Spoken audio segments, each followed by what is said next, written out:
15-6. 11-8. Play.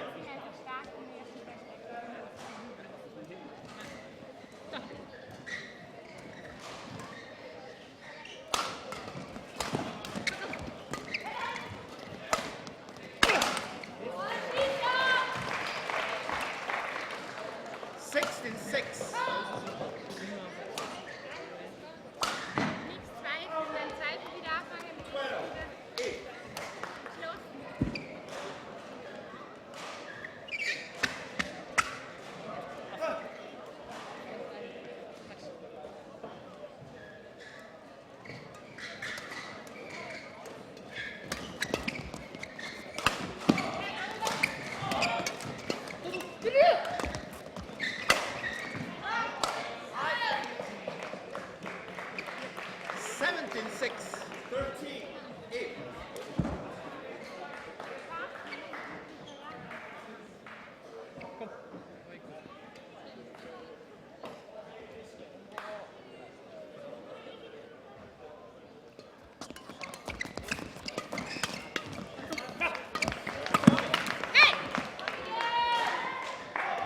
Over 7-17.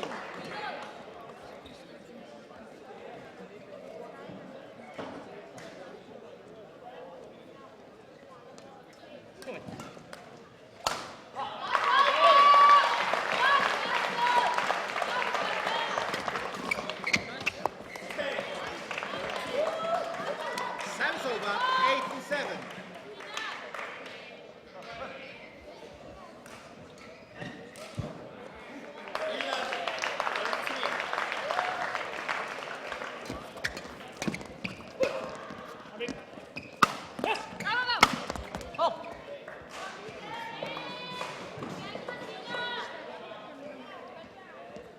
Service over 8-18. Service over 14-11.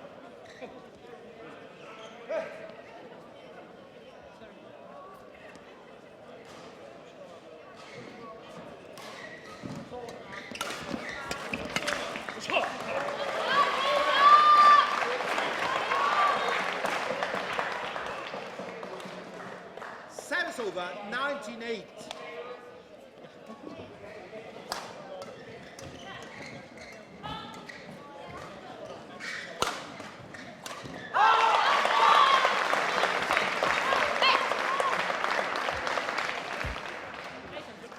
Service over 9-19. 13-14.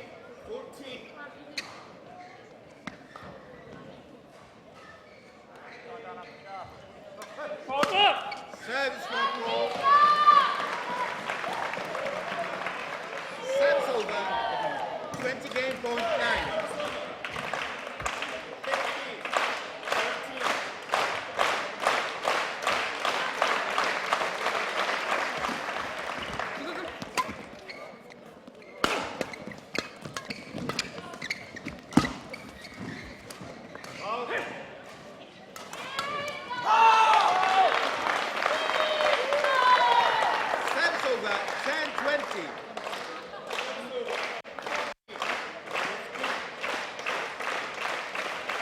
After a minor delay, we're ready for Yonex Denmark Open 2012. We are back here in the evening session and just saw the first game of Joachim Fischer, Christina Petersen against their opponent from Austria. From Austria, Roman Siernwald and Elisabeth Baldauf. And Stine Petersen, when I say Austria, what do you think of badminton? No, I think of Felix Baumgartner and space jumping. Yeah. And thank you for that, Stine, and we'll see you tomorrow. Yeah. But no. To be serious, yeah. they've raised the level. We can see that in the European circuit tournaments that they have some pretty strong players coming up. But in this first game here, they've been a little bit overmatched. Joachim and Christina playing the first match since winning the bronze medal at the Olympics, and they've been really on fire here in the first game. And I expect that that they will continue in the second here and get an easy first round. And 21-10 in just 12 minutes for Joachim Fischer and Christina Petersen. Great start for the two Danes. Very good start. And also when we watch Joachim Fischer, Steen, it's a match where Second game. we don't need Joachim to be very much on the court tonight. He has already played two matches this day. That's enough for him. Yeah, he's played two men's doubles matches together with Jonas Rasmussen. They won them quite easy, but still being on the court for 3 matches is something that you generally want to avoid.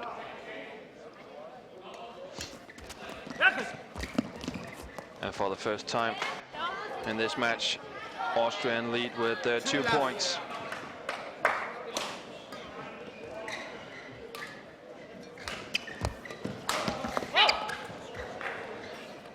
Three left.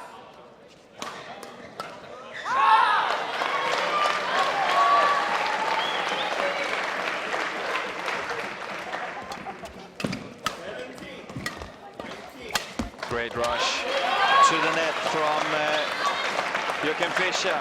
And all of you who is sitting home watching our live channel, thank you very much for being with us tonight. I'm honored to be a commentator and host this whole week until Saturday, where we stop our streaming from this tournament, but a lot of good matches coming up.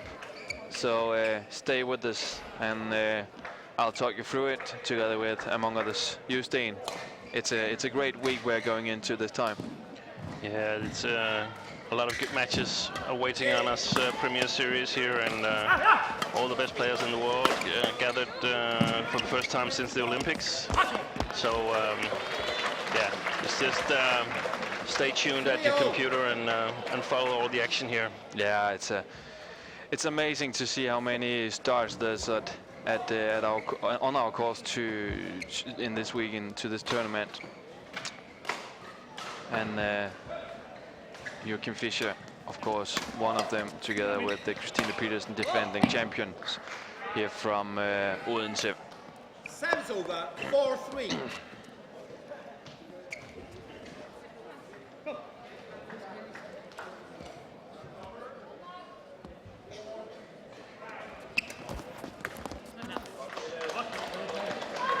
Service over 4-0.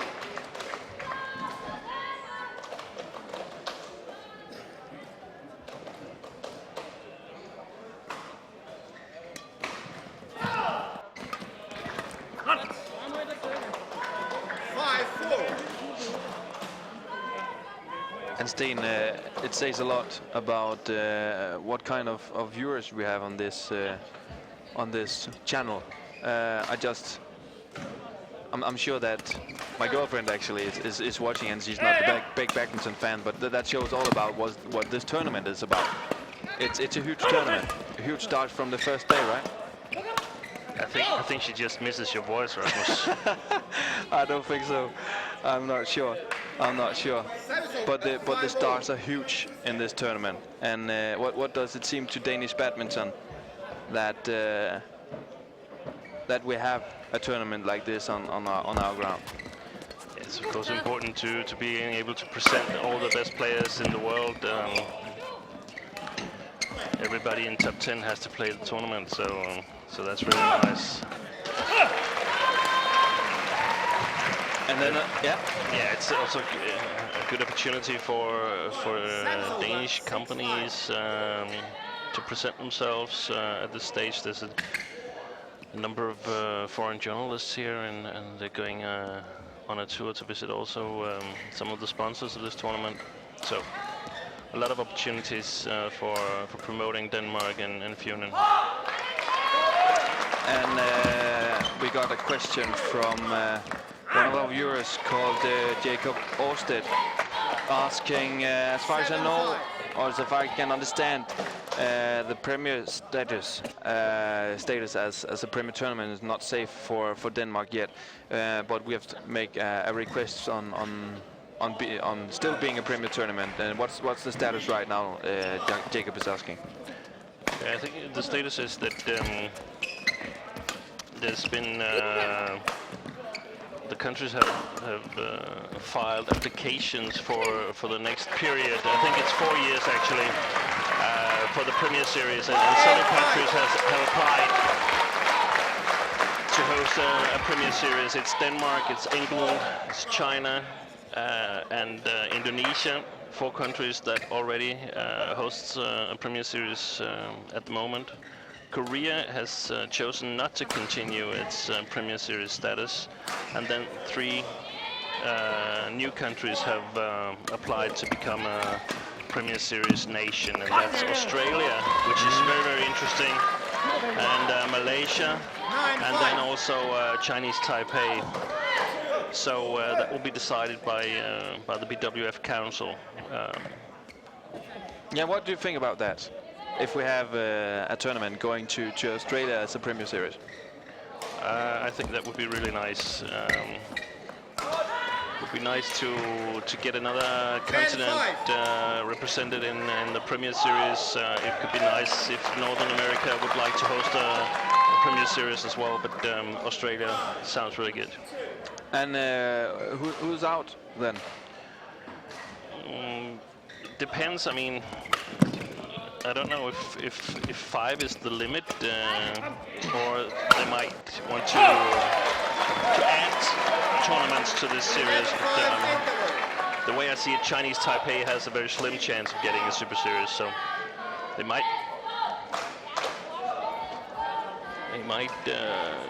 select the other 6 countries to host a Premier Series. We had just started the Premier Series main draw for Yonex Denmark Open this year. Joachim Fischer, Christina Petersen leading with 6 points in the second interval, 11-5. Impressive start for those two. Just continuing the good play they had at the Olympics, not any struggling, and just getting the job done. Yeah, but they are a much better pair than the 2 Austrian players here. But it's good to see them concentrated and motivated. It's Christina's first tournament since the Olympics. It's also for Joachim his first tournament, but Christina has had surgery for umbilical hernia and was out for 2 months here, so that's a comeback tournament, and of course it's nice to start that well instead of a much closer game. Earlier this day we had a contest about a shirt from Victor Axelsen, and tonight for sure we'll also have a quiz, and this time you have the opportunity to win a Yonex shirt. And all you need to do is to answer to this question: where is this tournament being played? Where are we playing this week? Give me your answer on an email. You can do it at denmarkopen@badminton.com. Sorry, badminton.dk, of course. Denmark Open at badminton.dk. Where are we playing this week? This year's Yonex Denmark Open.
And a 10-point lead here for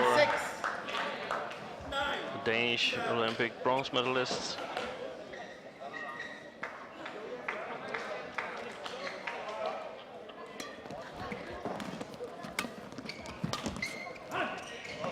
It's wide. 17-6.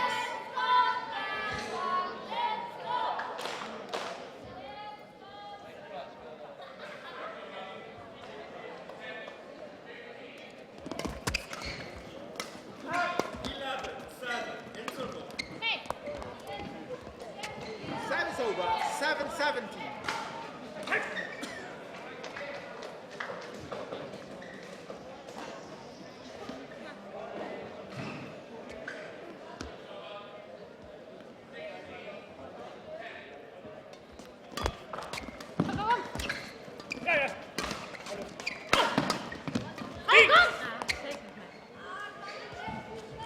A bit lucky for Elizabeth Boldorf here.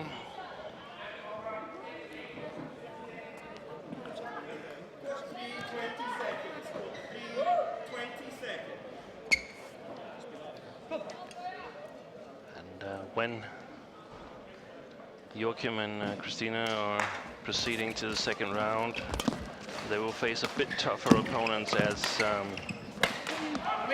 they're playing the winner of Indonesian Muhammad Riyal and Debbie Susanto, and the Chinese pairing of Tao Jiaming and Tang Jinhua, who came through the qualification earlier today.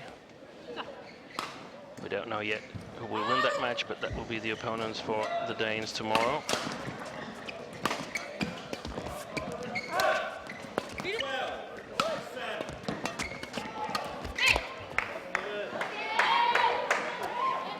Over, 9-18.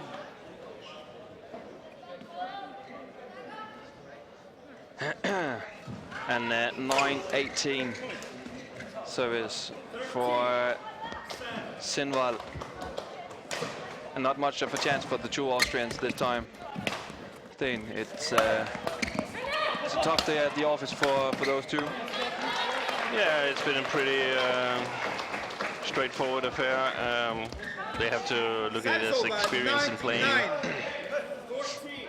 tournaments at the highest level. They can learn from it, go home and evaluate where they need to practice better. 99. And then the match point for Fischer and Pedersen. 20 match point 9. 24 minutes only for getting to the match point. Pedersen for the service. Hayaka and Matsutomo against Sang Nang Toshuline. Next match coming up. Service fault from Service over, 10-20. Christina Pedersen.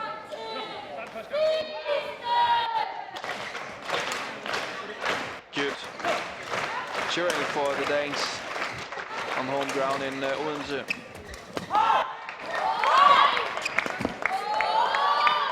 No shot from Fischer. 21-10, 21-10 for Joachim Fischer Nielsen and Christina Pedersen.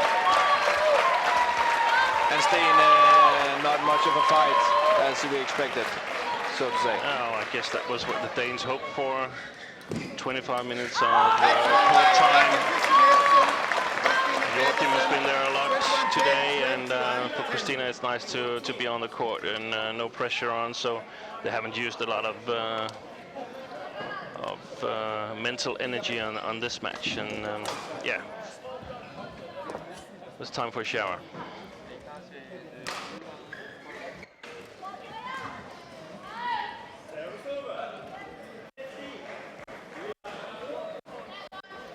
And we'll just get ready for an interview with Christina and Joachim and Steen while we wait for those two. We can probably take some of the questions we got on our email. We got a question from Brian Ashton from Canada, and he is asking, just a second, how young are the Danish badminton players when they are scouted for the national teams? Yeah, generally I'd say they're between 17 and 19. The national coaches watch selected national tournaments, and there's also age group coaches working with the under 17 players and the under 19 players, so they have a quite good knowledge of the players, and around the age where they leave the junior system, they will be evaluated, and some of them are offered to join the national team and practice on a daily basis. A comment from Brian in this mail as well. In China, it seems like the talent starts younger than they do in Europe and the rest of the world. Is that the same opinion you have? Yeah, I think probably actually the Danes start playing badminton at an earlier age than the Chinese players, but the Chinese players starts practicing in a professional way earlier than the Danish players, perhaps around 11 or 12 years old. So,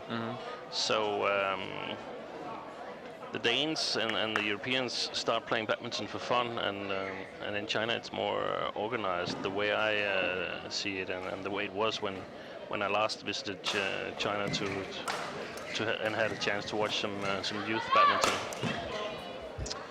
Another question is coming from Daniel Lam. He's asking when Peter Gade quits his badminton career, is he going to be a coach then? That's what he's aiming to do, so I guess he'll be a coach. In what role is not decided yet. At least I don't know what the role is, but he's expressed that he's very interested in coaching. So we can expect him to be some kind of coach. Definitely. We also have another question from Naomi Maggie Darak. Is asking, and that's quite a kind of a trick question maybe. What's the best comeback in a match to win you ever have seen?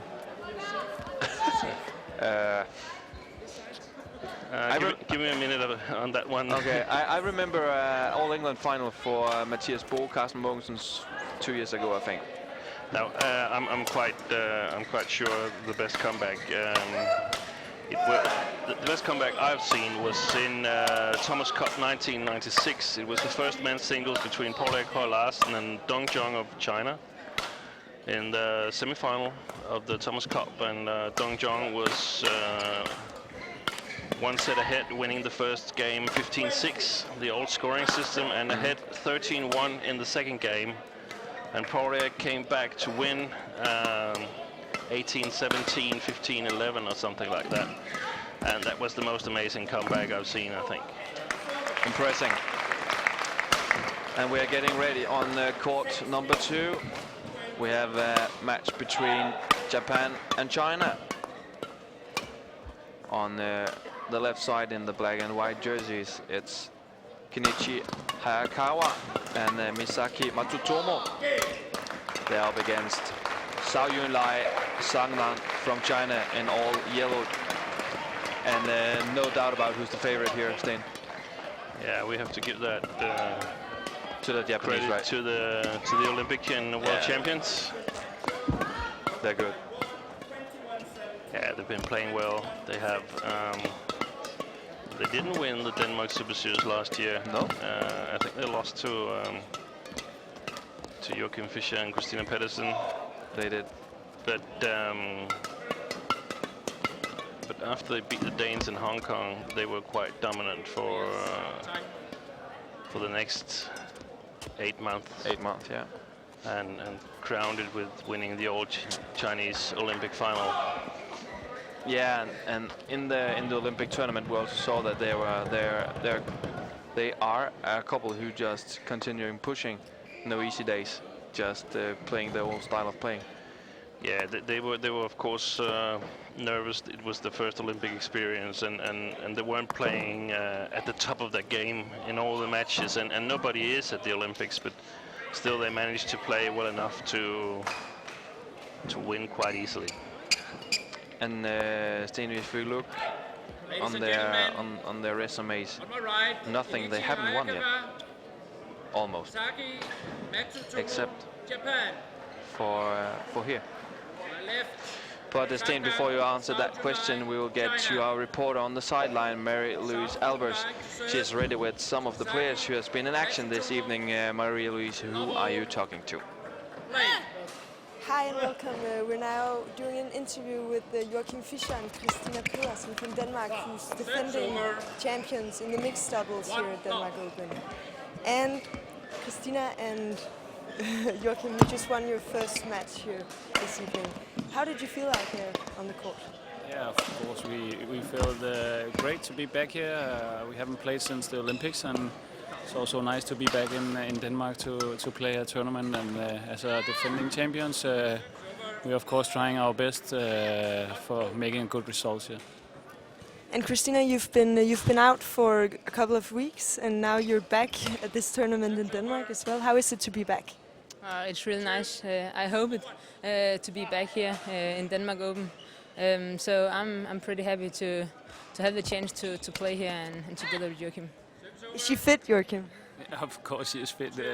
She's always fit, and we both need to be fit if we have to have a chance in this tournament. And we have tried to practice as much as possible the last couple of weeks after Christina got back from her surgery, and we feel okay. And we take one match at a time, as we normally say, and let's see how far it can go.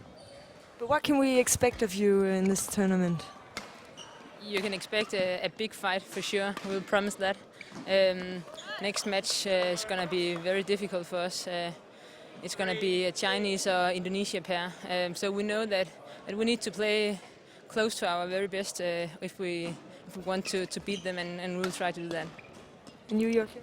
Yeah, a little bit the same as Christina. We know that it's going to be very tough. All the best couples are here, and we know we are not as prepared or in the same shape as when we were playing the Olympics, but we will try our best, and let's see how far we can go. Good luck. Yeah, thank you to you, Marie-Louise Albers. And Sten, what are your comments for those things we just heard? Yeah, I think it sounds reasonable what Joachim and Christina said. They have to take one match at a time. That's the only sensible thing to do. And actually, it always is. So nothing should really change.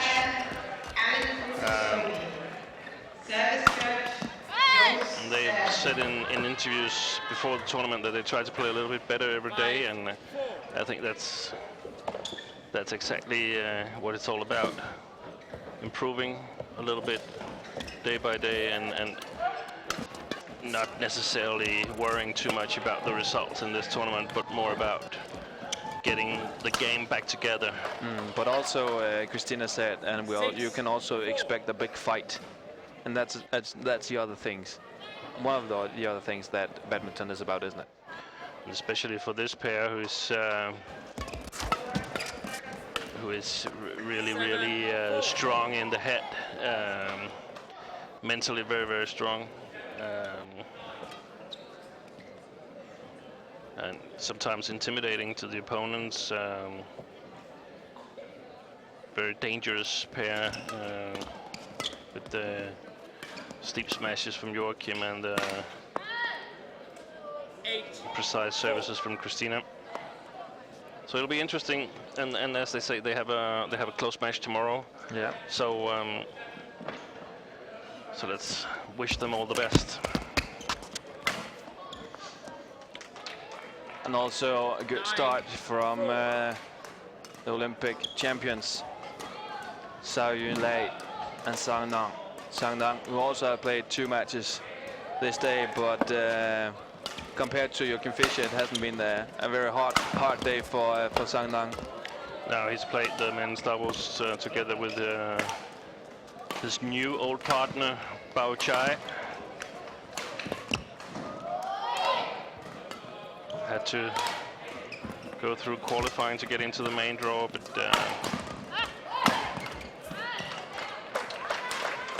taking it quite easy here in the beginning of the match. And 10-4 lead, 6 points for the Chinese.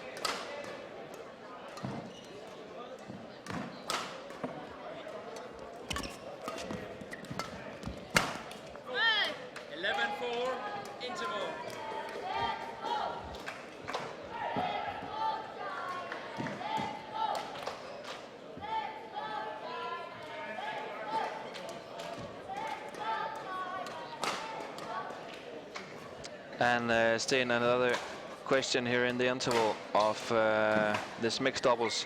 A very good question, in my opinion, from J.D. Motti,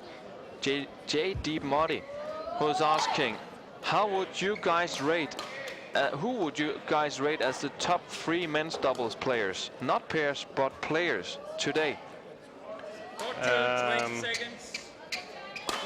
Good question.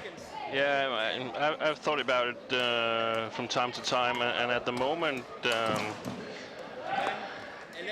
I think the rating is, in my head, quite clear. I'd rate Lee Young-dae as the best player, because he can play with different partners and play well, and take a big responsibility in these pairings.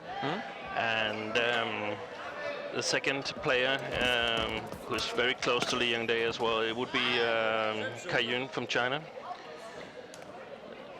Just been playing extremely well and at a high level for many years. Won all the titles that you can. And then I would actually rate Carsten Mogensen from Denmark as number 3 at the moment. I think he's developed really well. Together with Mathias Bo, but Carsten is hard to put pressure on, and he can play at the net. He can play at the front court as well. He has extremely good defense. He's serving well. So in my opinion, these 3 players are the world's best at the moment. Yeah, now we're watching the mixed doubles, so we could use the same question just for mixed doubles players. Both for men and women? Yeah, you feel free. The best male mixed doubles players is Lee Young-dae again. Again, yeah. And the second best is Nanjiang that we're watching right now. Yeah. Why is that? Because he's playing real mixed doubles. China has for a number of years had the game plan for the mix that they take the world's best female mixed player and then put a smashing machine behind her. And that's a little blunt, and it's not entirely correct because they can do more than smashing. But they weren't playing these traditional mixed shots, and Nanjiang is doing that. And he's not a hard hitter, but I mean, he can smash and he's dangerous, but he's got an extremely good eye for the game. So he's more like a thinking player than a hard-hitting player. He's much more a thinking player. And number 3, it's probably Joachim Fischer. Yeah. And he's a hard-hitting player, isn't he? He's a very hard-hitting player. But also a thinking player. But there's a number of players that could compete for that spot. Who's the outsiders? The outsider is Tontowi Ahmad from Indonesia. He got very nervous at the Olympics, and I think the Danes capitalized on that, and the Chinese as well, because they were really putting pressure on this. I'm sorry, on Chen Xu and Ma Jin in the semi-final. So he's a strong player as well. And in my opinion, Stain, we're looking at maybe the best women also right now. Yeah, and Ma Jin is also a fantastic in my opinion, player. is a good player, and Liliana Natsir as well is a very strong all-round mixed doubles player. So I would probably say Ma Jin. 9-19. And of course, Zhao Yunlei, as we see here, is a strong competitor as well, as she's won all titles and double Olympic champion in women's doubles and mixed doubles. But Service over. 20 game point. She's an amazing player, so you're like, when we look at her resume. She is. And still continuing playing, and seems like she's having fun. Yeah, but she's still young, so she could play on for many years. Easy first game here for the Chinese pair. Yeah, 21-9 only. And they continue the style of playing that Fischer and Pedersen, just getting on the court, getting the job done, and then onto a quick shower and then back to the hotel. Yeah, I think they want to get as much rest as possible, especially since Nanjiang has started playing men's doubles as well. He didn't play men's double in the qualification up to the Olympics, and left his partner Bao Chai with Gu Jiandong, who qualified for the Olympics but were actually not in anywhere near a medal. No. And now they've gotten back together, and I think they might be a force that you should watch out for in this tournament.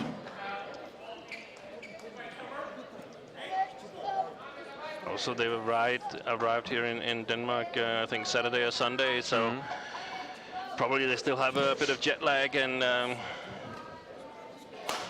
want to get it over as fast as possible. We talked about new constellations during the men's doubles qualification. Xiao Yunlai, 26-year-old. Sang Nang, a bit younger than her, 22. Is there a future for them in 2016 for the Olympics in Brazil, do you think? I think it depends very much on what level the young Chinese players, especially in the women's doubles department, what kind of level they will achieve. There's a lot of competition in China. Perhaps sometimes you could feel that the competition in China is actually harder than in the rest of the world. So it's about keeping your younger competitors behind you, and also staying fit. It's very important. Don't get any major injuries, because then you're in trouble. We've seen that in the ladies singles, where Wang Lin won the World Championship in 2010, suffered a major injury, a knee injury, and really hasn't been able to come back and 2-1. And compete with the very strong lady singles players from China. Yeah, and we also see a player like Li Xiru, who's coming from behind. Wang Xixiang, Wang Jihan, and Wang Xing. The three times Wang was expected to take the tickets for the Olympics, but she came from behind and took the title in London. Yeah, but that's, I mean, for me it wasn't a surprise. I was quite sure 6 months before that Li Xiru would go to the Olympics. She's taking a little bit longer time to develop as a strong player, but has been really dominating since she emerged on the world scene.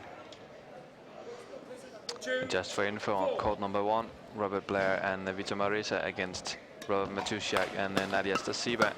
19-all now the match point for Blair and Marisa. And half of the English national team is standing right next to us watching this game. And also a bit of surprise if Marisa and Blair could take the victory, or what do you think, Steen? Yeah, it's a surprise. Vita Marisa playing as an independent player right now, and Blair going back to Scotland. So probably they don't practice that much together.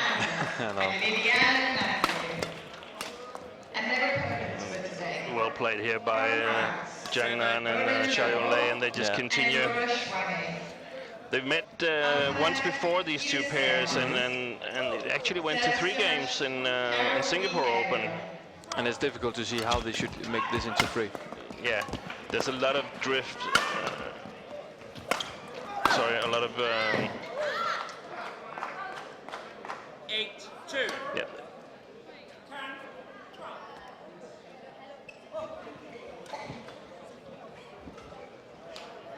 And the hall in Singapore is one of the most windy halls in the circuit, and when you're playing on one side, it's very, very difficult. So that might be one of the explanations. And there's not that much wind in this venue.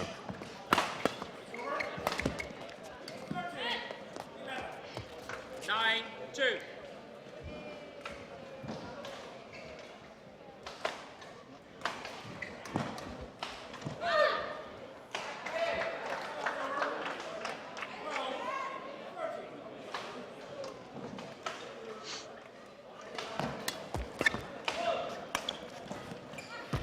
Six over. 3-9. 3-9 for the Chinese.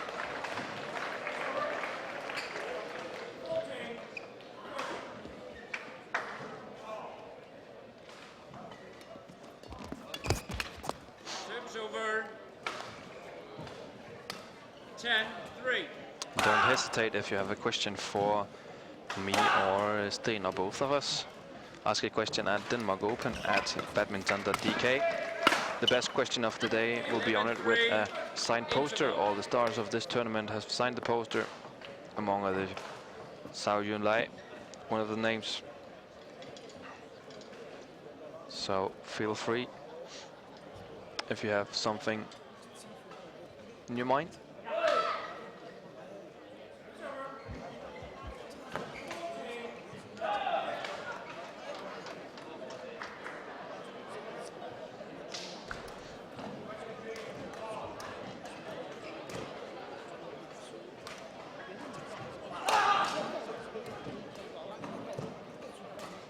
Court 2, 20 seconds.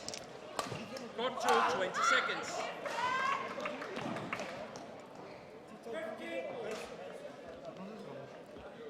Three. Play.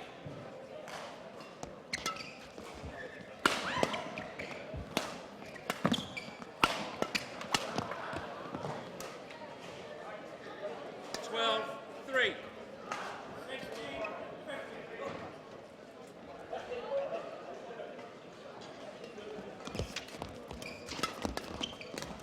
Service over.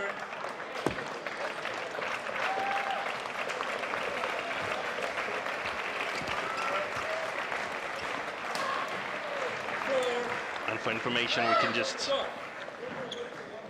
mention that Robert Matuszak and Nadezhda Siba went on to win the match against Robert Blair and Mita Marisa.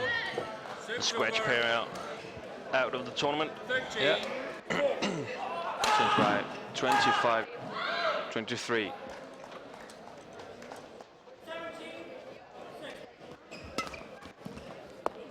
Wow. The Japanese are totally out of this match here. 10 points behind now, 14-4. Not a good day at the office for the Jew and black. Service over. 5-14.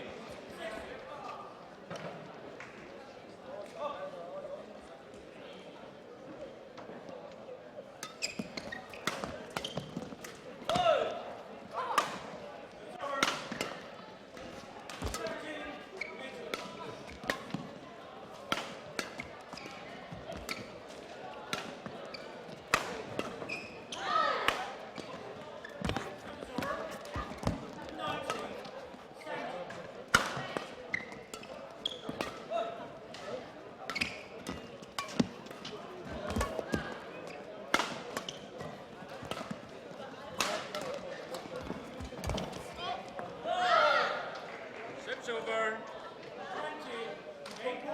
15-5 change. 10-point lead, Steen, and it's a bit like a walk in the park for those two, and we have not seen Fischer Petersen struggle. We have not seen the Chinese struggle, and that's another good reason for playing this Tuesday, isn't it?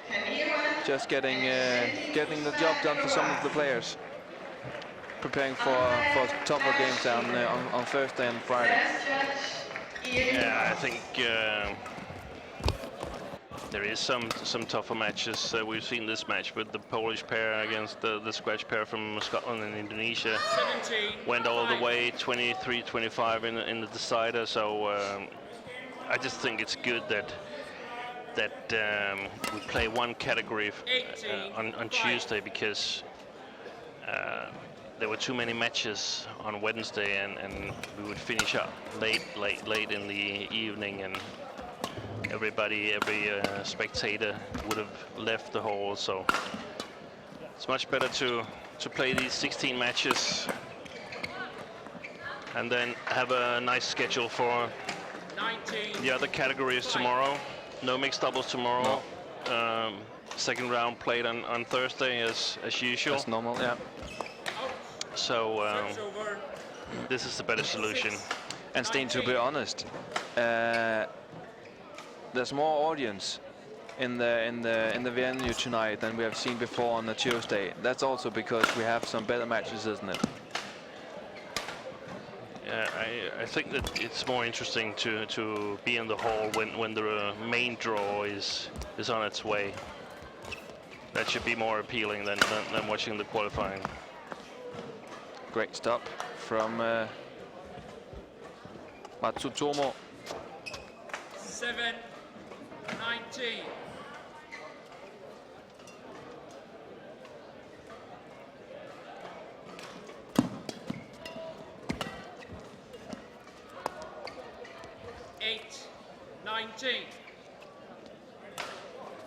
The problem, of course, is that the players that has to go through qualification in the mixed doubles, they will end up playing, At least. they will play 3 matches in one day, and if they are playing qualification in men's doubles as well, they will play, or ladies doubles, they will play another 2 matches. But the way I see it, we should schedule the tournament for the main draw and for the benefit of the players in the main draw, and then it might be tough to go through qualification, but then they have to play Match point. smaller tournaments, lower level tournaments, to earn enough points so they can get into the main draw. And match point 29 for Zhao Yunlei and Zhang Lang from China. And the Japanese 10. gets at least 20. 1 point more in the second game than in the first. And that's it. 21-9, 21-10.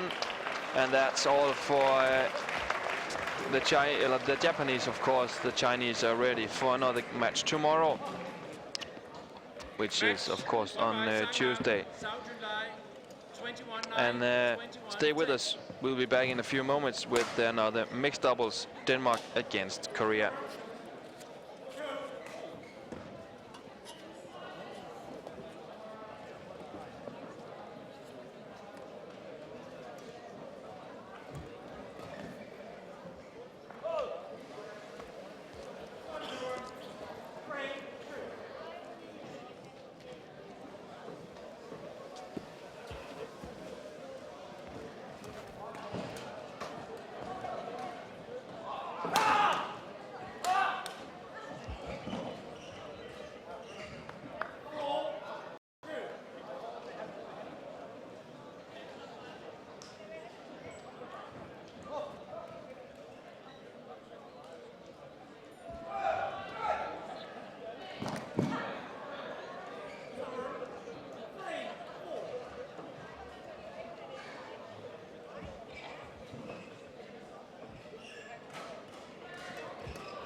Welcome back to Yonex Denmark Open 2012. We are just waiting a bit for another match here at court number 2, but while we're waiting, let's take a new interview. I think my colleague Mary-Louise Albers is ready with another player or players in the mix zone. Hi again. We're now ready for an interview with Chang Nan, who's an Olympic champion in the mixed doubles, and he just won his first match here at Denmark Open with his partner. And Chang Nan, first of all, welcome to Denmark. And you just won your first match today. And how was it to play here in Denmark? 刚赢的比赛，第一次赢这个就是第一场比赛，感觉怎么样？感觉还不错吧，因为下午的时候已经打了2场男双了，所以说感觉还可以。I feel great, but you know I already have 2 matches in the morning, but still feel good. And are you still hungry for winning after now you've won the Olympics? 就是感觉，就是虽然你赢了那个奥运冠军，感觉你好像还是想继续赢更多的比赛，是不是？对，当然，因为奥运会可能作为自己一个新的起点嘛，所以说后面的比赛自己可能还是全力以赴，然后争取每一个冠军嘛。Of course, we always hunger for the champions. From the Olympics, I think just as beginning. Yeah, for the rest of the match, we also have to try our best.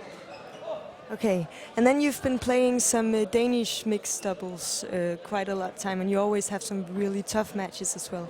Can you tell me a little bit about how you think about playing Danish mixed doubles? What are the challenges? 就是说你和那个丹麦的那个混双打过很多次，就感觉你和他们之间打比赛对你们有什么挑战？就是每次打，或者是说每次打的感觉有什么不同？因为他们是一个很强劲的对手吧，然后所以我们可能每一次比赛可能都做好了充分的准备。They are really tough components, and every time we have to do more preparation for them. So luckily we win, but we will try more best. Good luck. And thanks to you, Mary-Louise Albers, and of course also thank you to Sang Nan from China, the Olympic champion in the mixed doubles we just saw on court number 2. And of course we are trying to get all the interviews from the big stars during this tournament. We're still waiting on court number 2 to get the third match for the evening started. Yong Seung-yu and Yang Yi-na from Korea against Anders Christiansen and Julie Homan from Denmark. Stay with us and we'll be back in a short while with another match here from Yonex Denmark Open 2012.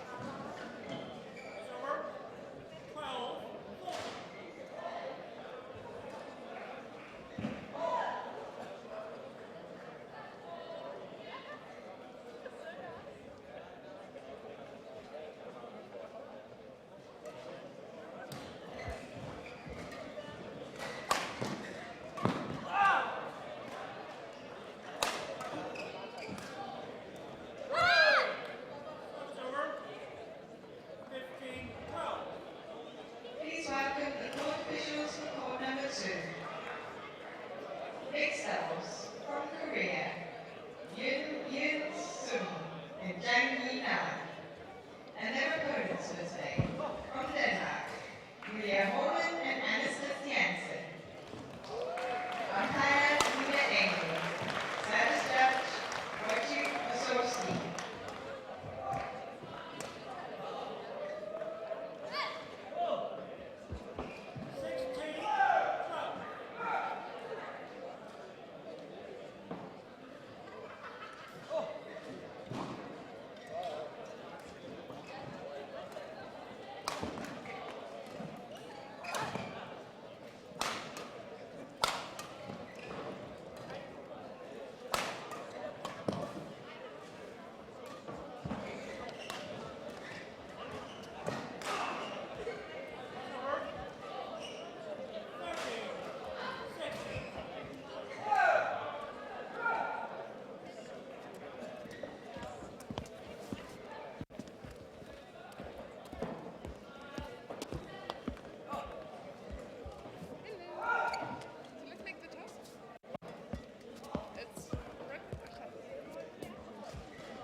Welcome back to court number 2 here at Yonex Denmark Open 2012. We are ready for the third mixed doubles this evening on the main draw.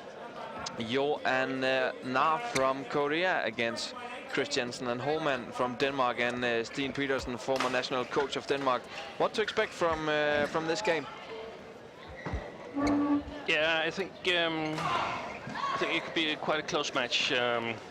Yoo Young-sung, we are used to see him mainly in men's doubles with Ko Sung-yeon, and apparently he's not to play with Ko Sung-yeon anymore. Ko Sung-yeon is partnering Lee Young-dae, at least that's how it looks at the moment in men's doubles. So it could be a constellation that the Korean coaches want to try out and see how it works.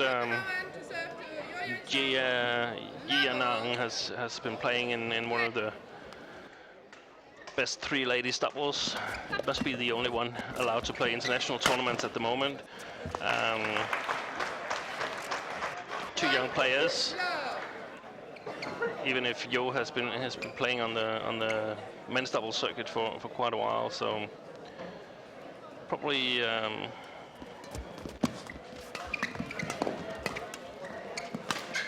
Wow. Quite capable, even though they get a little bit of a nervous start here. Yeah. And from the Danes, a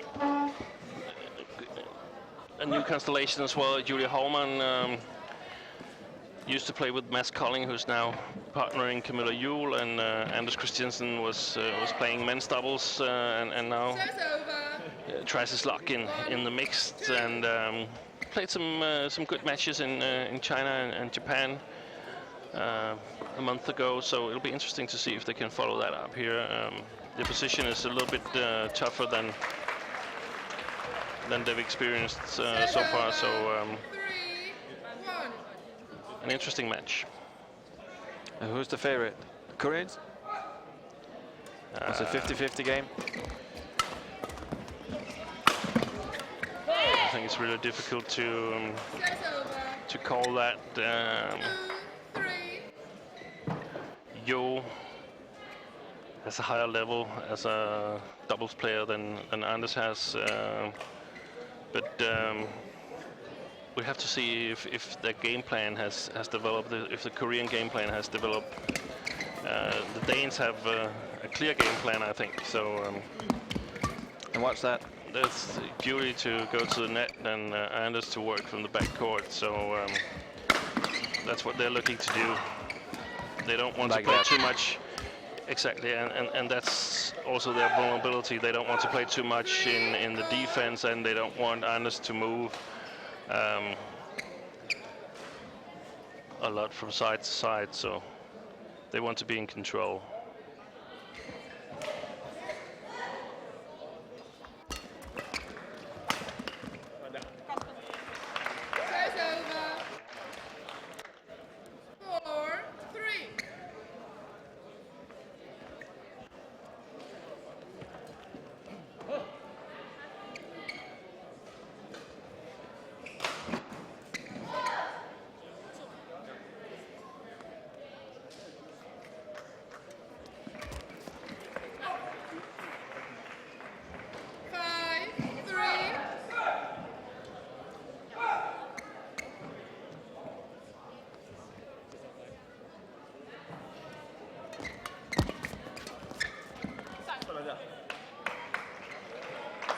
Just on the line. Julia Holman, a very, very strong player at the net. Got an excellent eye for the game. But is more vulnerable on the backcourt. Not that strong physically, and the defense lacks a bit as well. So if I were the Koreans, I'd try to move her a bit around.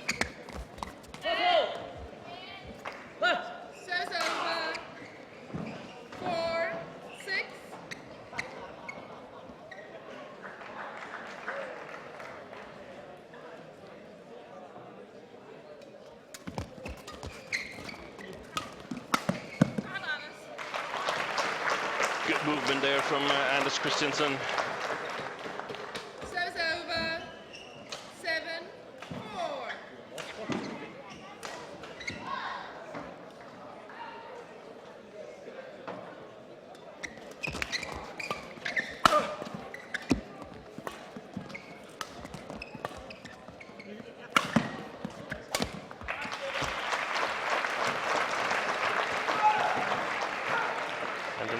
offensive winner from the Danes, and we can see that when Anders is moving from his forehand side to his backhand side, he uses quite a lot of steps.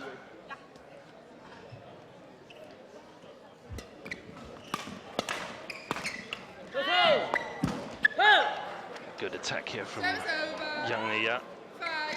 Got a very steep, not so hard, but very steep first smash. Was able to move forward to the net. Service over. 9-5.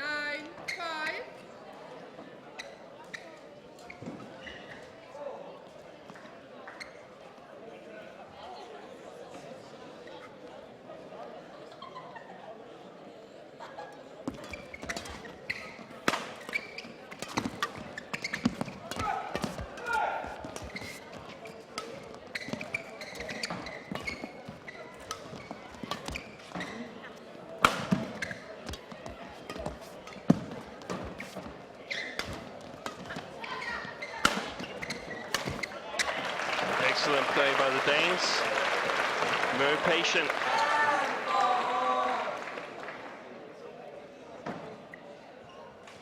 And we can see that the Koreans are not that focused on playing with Yina Yang at the net. They're perfectly happy to play side by side, and even with Zhang at the backcourt for some moments. I think they'll have to change that approach. Go. 11-5. If they want to win this game, and 6-point lead for the Danes here at the interval. And Ricky Olsen on her way in to coach the Danes, while Kang Kyun-jin goes to the Korean side for some advice. An 11-5 lead for the Danes. I'm a bit surprised, Dane. They played really well. They've been able to control the game. Mostly attacking. And had the right amount of patience. Court number 2, 20 seconds. Court 2, 20 seconds. Thank you, coaches.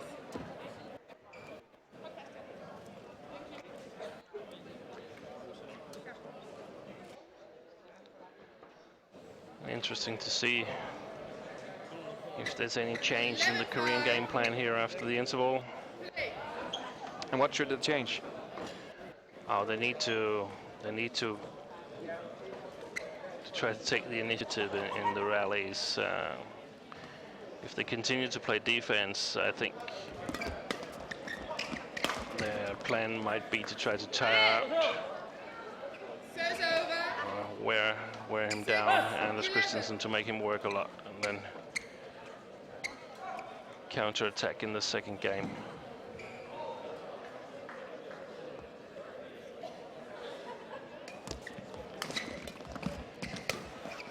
Stays at the net, Zhang, after the flick serve. 12-6.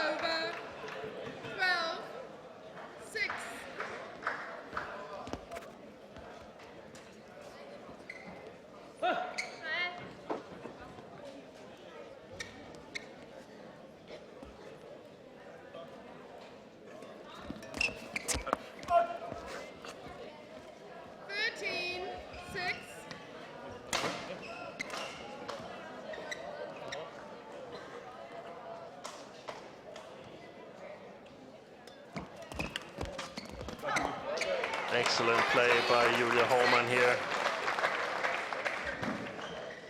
Yo challenging at the net, but Holman was very alert and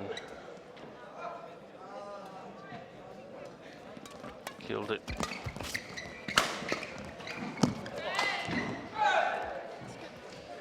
Fought was good from Holman. 7-14.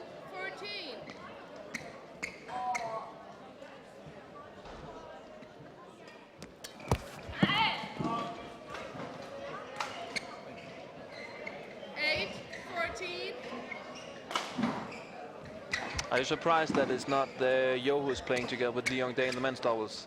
His old partner Ko? No, not at all. No? I think Ko is much better. Is he a mixed doubles player, Yo?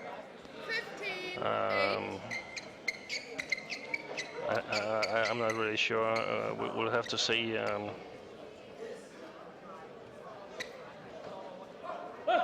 I think he's been the weak link in the men's double with Ko for a year or so. He hasn't so far shown any extraordinary skills in the mixed doubles. So we'll have to give him the benefit of the doubt. And that was not that good.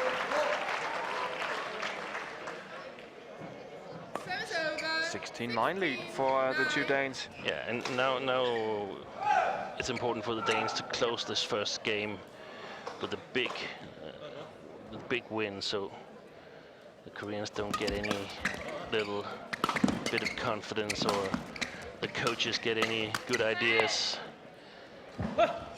behind the court. 21-12, 21-13, that would be nice going into the second game. Let's see if they can do it. 6 points up for Yang Yina and her partner.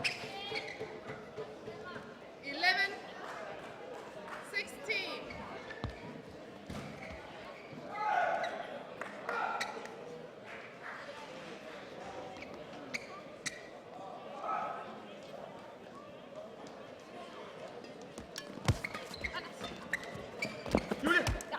Godt det der. Godt kommet op. Please welcome the court officials to court number 4. Serves over.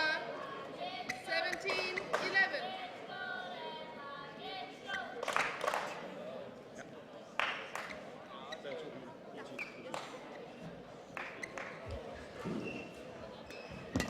On court number 4, mixed doubles from Korea, Kim Ki-jun and Kim So-young. And their opponents for the day, from France, Baptiste Carré and Austria. That's Dane. I can't stop thinking about Anders playing two matches. Anders playing two matches earlier today, together with Anders Korb in the men's doubles. What are the? Shall we be nervous for Anders and his shape? 3 matches in one day, it's a lot. I think it's more the mental part of it. If this match should go into a decider, that he will lose the concentration.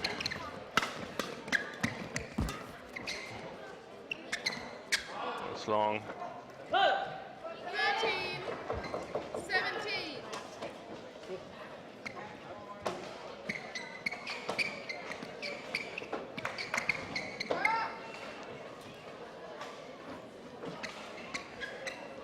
And you said it would be perfect with 21-13, 15. 13, please. 13, okay. So just stop it for now for the Danes. Yeah, but that was not. It was lucky for the Danes because they have already shown some weaknesses in the defense. So the Korean coach should have picked up on that by now.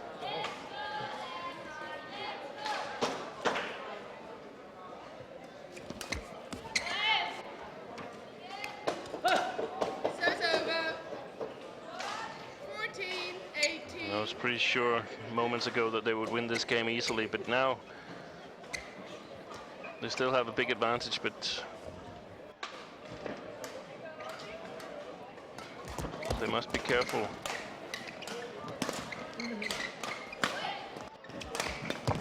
Good move.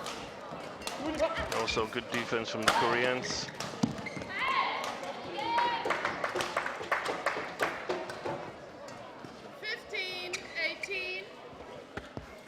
And another question about this Danish double. Julie Hormann has been out for a while because of focusing on other things than badminton. How good could she be if she had continued? Well, that's a difficult question to answer because She was injured a lot the first time she was on the national team. She played ladies doubles as well, and physically she's not very strong. So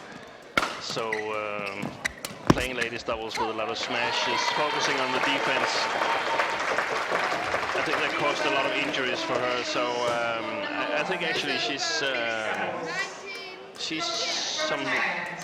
in some sort of peak level at the moment. I think she needs to practice a lot more to get a lot better than she is right now.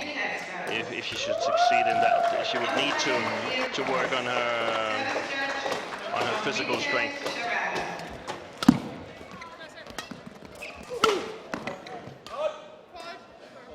Wow, that was lucky. You think? Oh, the umpire. The umpire said she touched it. Anders Christensen often discusses with the umpires, line judges, and opponents, and yeah, that's his style. I think it often affects him in a negative way. I've often seen him lose his composure.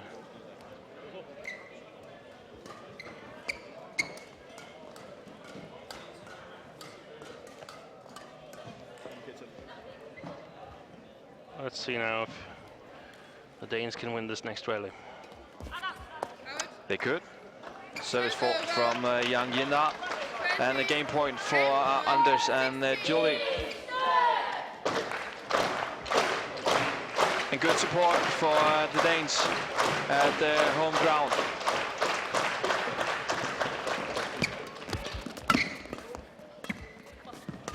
Great save by Johansson. The first game for Anders Christensen and Julie Holman.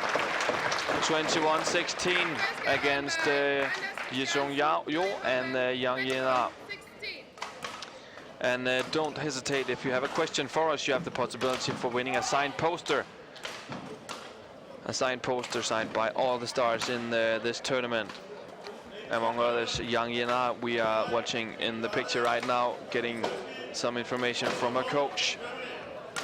Another star who have signed the poster is Ma Jin, who is playing on court number 3 from now on.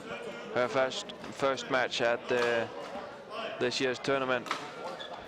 Also, Lee Young-dae have given an autograph on this poster, so let us know and we'll pick the best question of the day during the last match for today's streaming here on court number 2.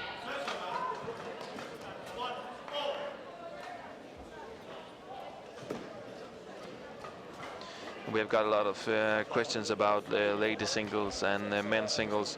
We'll take them tomorrow because of we have focus on the mixed doubles today. A lot of single matches coming up tomorrow, so let's take all those kind of questions tomorrow. But thanks anyway for asking, and come and join us tomorrow. And of course, we also have our contest for tonight. Where do we play Yonex Denmark Open? You have the possibility or opportunity for winning a Yonex shirt, badminton shirt from Yonex, answered to Denmark Open at badminton.dk. So please let us know if you know the answer to that question, and we will find a lucky and clever winner who had made the good research. But a little help, look at the court and you may find the answer. You know where you're asking? I have absolutely no idea. In a hall somewhere. In the hall somewhere, welcome then. But we have a question from one of our viewers. Is it the same arena where you're playing Yonex Copenhagen Masters? And definitely no, that's not here.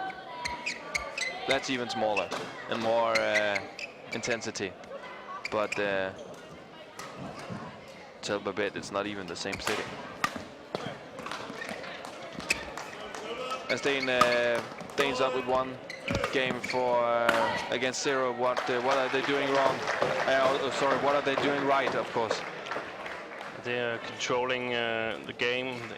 getting the attack and working patiently, and they have their favorite position, Julie at the net, and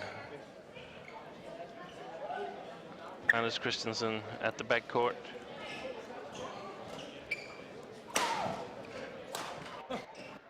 Koreans haven't really been able to work their way to their own offense. Service over.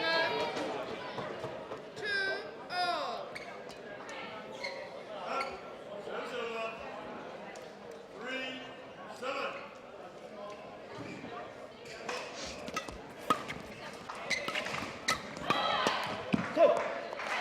Excellent move by Julia here, where she moves all the way to the sideline. They took the first game. Does it make them favorite for taking the victory and the spot in the second round for tomorrow? Yeah, I mean, the Koreans have to come up with something else. If they just continue to play like they played in the first game, I think the Danes are going to win.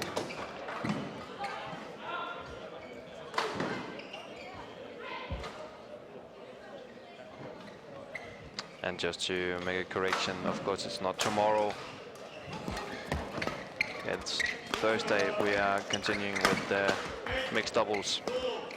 And the winner of this game is going to play Peng Shun Kan and Liu Ying from Malaysia in the second round.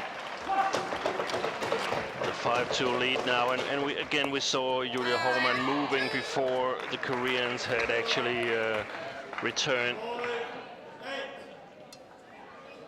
the shuttle, and she simply reads the game better than the Korean woman.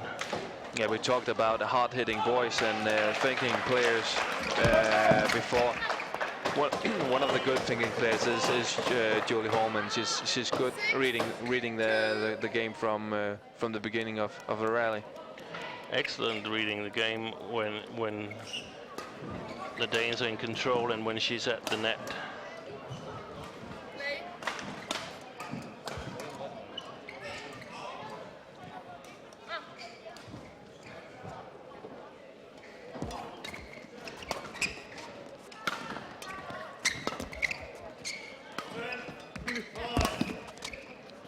Who have interest in other results, we have Robert Matusiak, Nadia Stasiba from Poland on to second round, playing Chin and Jung from Korea. Joachim Fischer-Nielsen, Christina Pedersen also through to second round, same as Marcus Kido and his partner Pia Bernadette. Tontowi Amadli Nanatsia also through to second round without any problems. Fran Kuniawan and Shendi Irawati, also from Indonesia, ready for second round, and still a lot of matches to come this Tuesday evening, first day at the Yonex Denmark Open.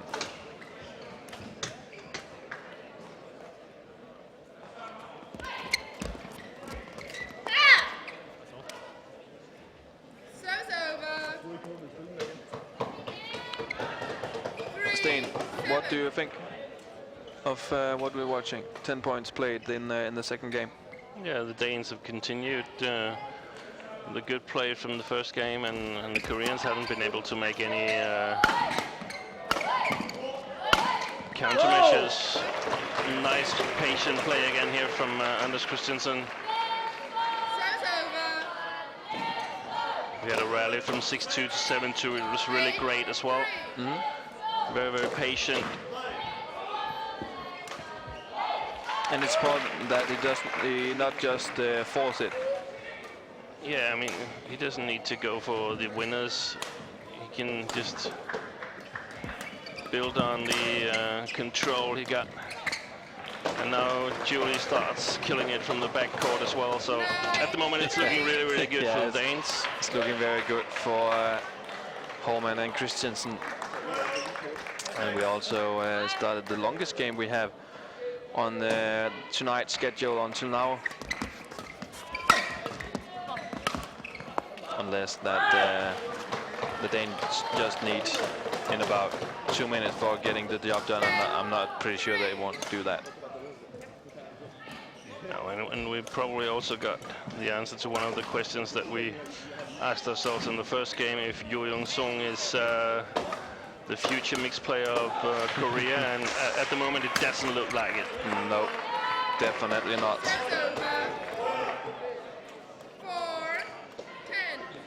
We got a question about the women's doubles. Why is Yu Yang and Wang Xiaoli not a part of the tournament anymore? It is due to injury in the leg of Wang Xiaoli. They are in Denmark, and they have been in the main hall in the venue, been training yesterday, but they're not ready to play. But I don't really understand that, because Yu Yang, when disqualified from the Olympic tournament, said that she was going to end her career. But apparently that wasn't the case, as they were entered here in the Denmark Open. So she decided to give it a shot for 2016. Yeah, but I mean, if she wasn't able to play any better than in the Olympics, I think it was time to end the game, or to end the career, sorry.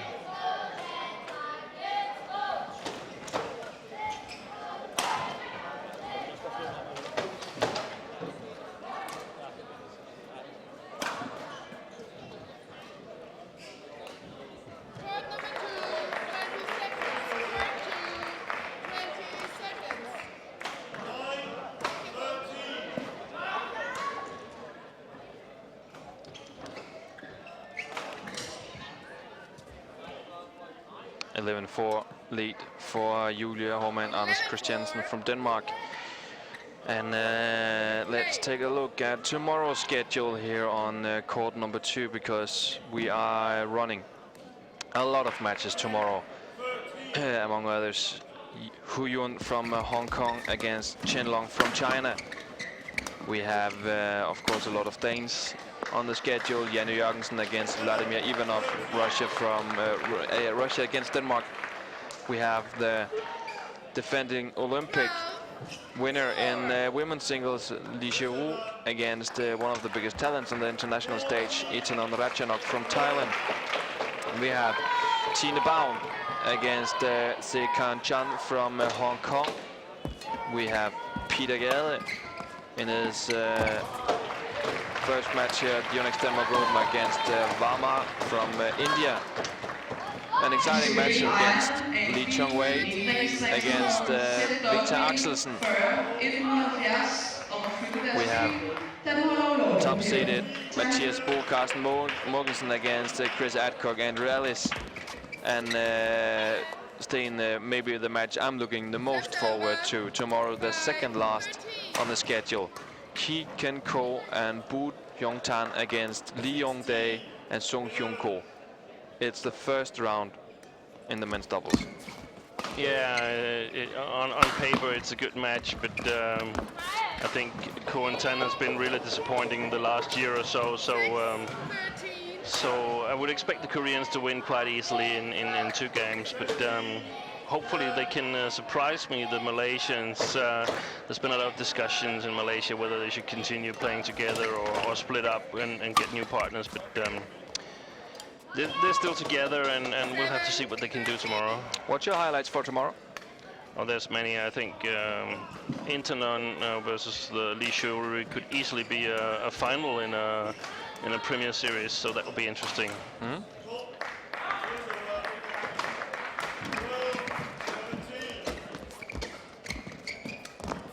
I have a good eye on Hu Yun from Hong Kong against Chen Long.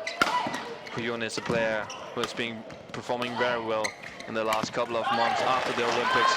Done very well in China and Japan in the Super Series. I'll take a bet with you on that match. Chen Long is going to win it, and he's going to win easily. Okay, who's running for dinner tomorrow night? Yeah, you are, but we can take a money bet on the other match. No. You earn too much money for this. Service over. 8-14. 19-13.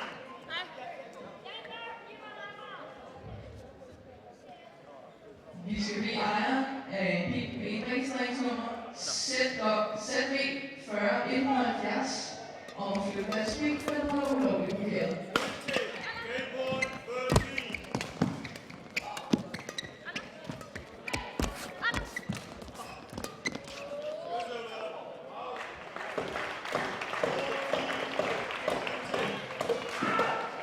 Service over. 15-8.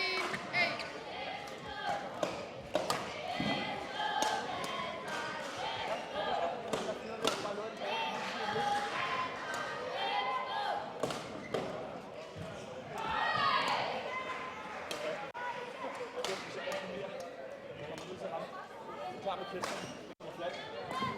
15-8 lead for the Danes. Looking very good for Christiansen and Holman getting into the second round. And a great day for Anders Christiansen, even though he lost the final in the qualification for the men's doubles. If he can turn this into a ticket for Thursday, of course. Yeah, and especially as they will have. They did well in the Super Series in Changzhou and Tokyo, and a good result here will secure them a lot of world ranking points, so that they move up and are automatically in the next couple of tournaments. Good defense from the Danes here. Excellent play. The best rally we've seen tonight. Yeah. Playing cleverly.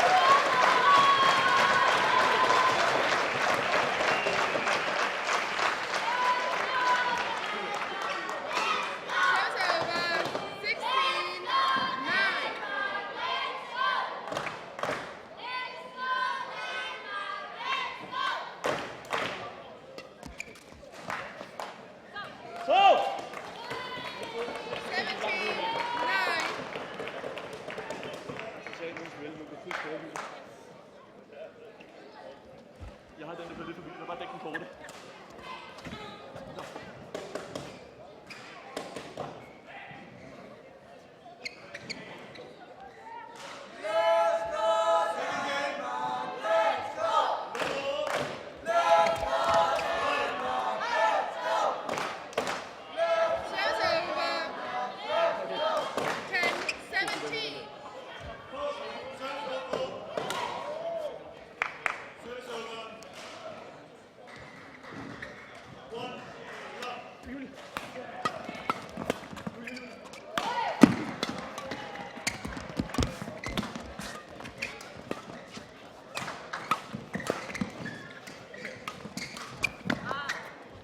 It just hits the net and tumbles down on the Danish side.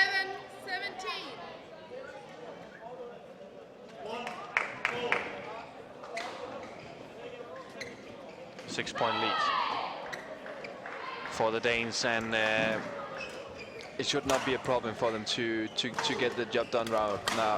Get the job done now, should it? Hopefully not. There's nothing that we've seen so far that indicates that the Koreans are on a comeback trail. The body language is soft. The Danes are looking concentrated and poised. Oh, great. Great defense by the Danes. And Yo is not hitting the level we have seen him hit before. I've actually seen him hit this level in men's doubles a couple of times during the last half year. He hasn't been playing well. And I think he needs to raise his game if he should stay in the Korean national team.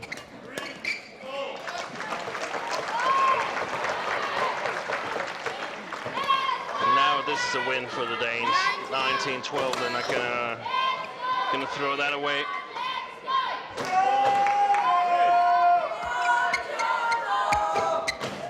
Going to proceed to second round. And a great job for the two Danes with the routine.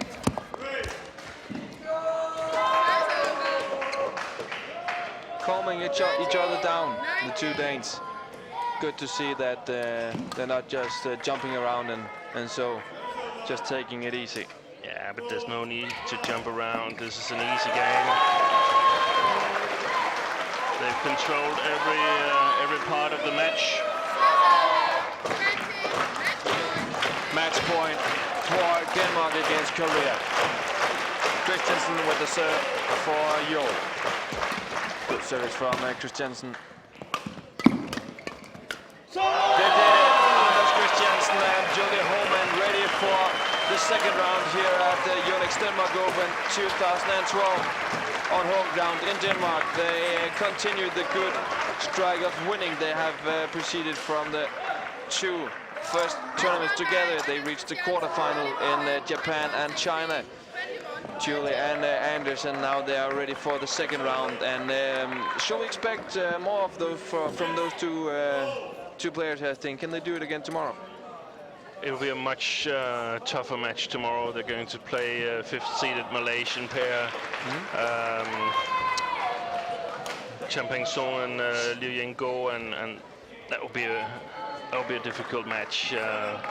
But can they get the same attack going as they did here tonight? They have a chance, no doubt about that. They're really strong in the offensive part of the game. So interesting to see tomorrow, and they were really focused and concentrated, and I like that. One match coming up, a clash between Germany and Denmark. It's Michael Fuchs and Birgit Michels against Mads Kolding and Camilla Røder-Juhl. And Sten, I've been looking very much forward to this match. What do you expect from those two pairs in the night session here? Initially, I expect a close match. The Germans have improved quite a lot over the last couple of years. They have a very, very specific game plan. The Danes know it as well, but sometimes even if you know it, it's difficult to do anything about it. The Danes are a new pair. They're eager to play, eager to show that they can play together, and that should sort of count a little bit for the Danes. They might be a little bit nervous as well, especially Mads Kolding taking over from Thomas Leborn, who was very successful in his partnership with Camilla. And the German pairing has a good record against Mads Kolding when he was playing with Julia Hormann. They met them twice, and the German pair was leading 2-0. And against Thomas Leborn and Camilla Juhl, they were 2-2. One match, Thomas Leborn had to concede a walkover, but 1-2, so they beat them once, and they played close matches. So I expect a close match, and a win for the Danes would be great. A two-game win would be really good, and yeah, I think it's going to be a close match. And we are trying to get an interview with one of the two couples we just had on the court, so stay with us. And Sten, we got a question from Hubert van Luitelaar. And Hubert, please let me know if the pronouncing is wrong here. It is, definitely. Yeah, Hubert van Luitelaar from, I suppose he's from Holland. he asks, last week I saw the new pairing of Kolding and Juhl win the Dutch Open. Does the new pair have the same potential as Juhl and Leborn did? It's a question that actually is impossible to answer, because it's so difficult to say. 8 years ago, would you say that Juhl and Leborn had the potential to become world champions? I'm not sure I would, but they had the potential to become world champions. So it depends on how they develop. There's no doubt they will be very, very strong in the attack. Both players are really, really tall. How will the defense work out? How will it work out when they get moved around the court? The strong points are different from Camilla and Thomas, but will they be able to create a game plan that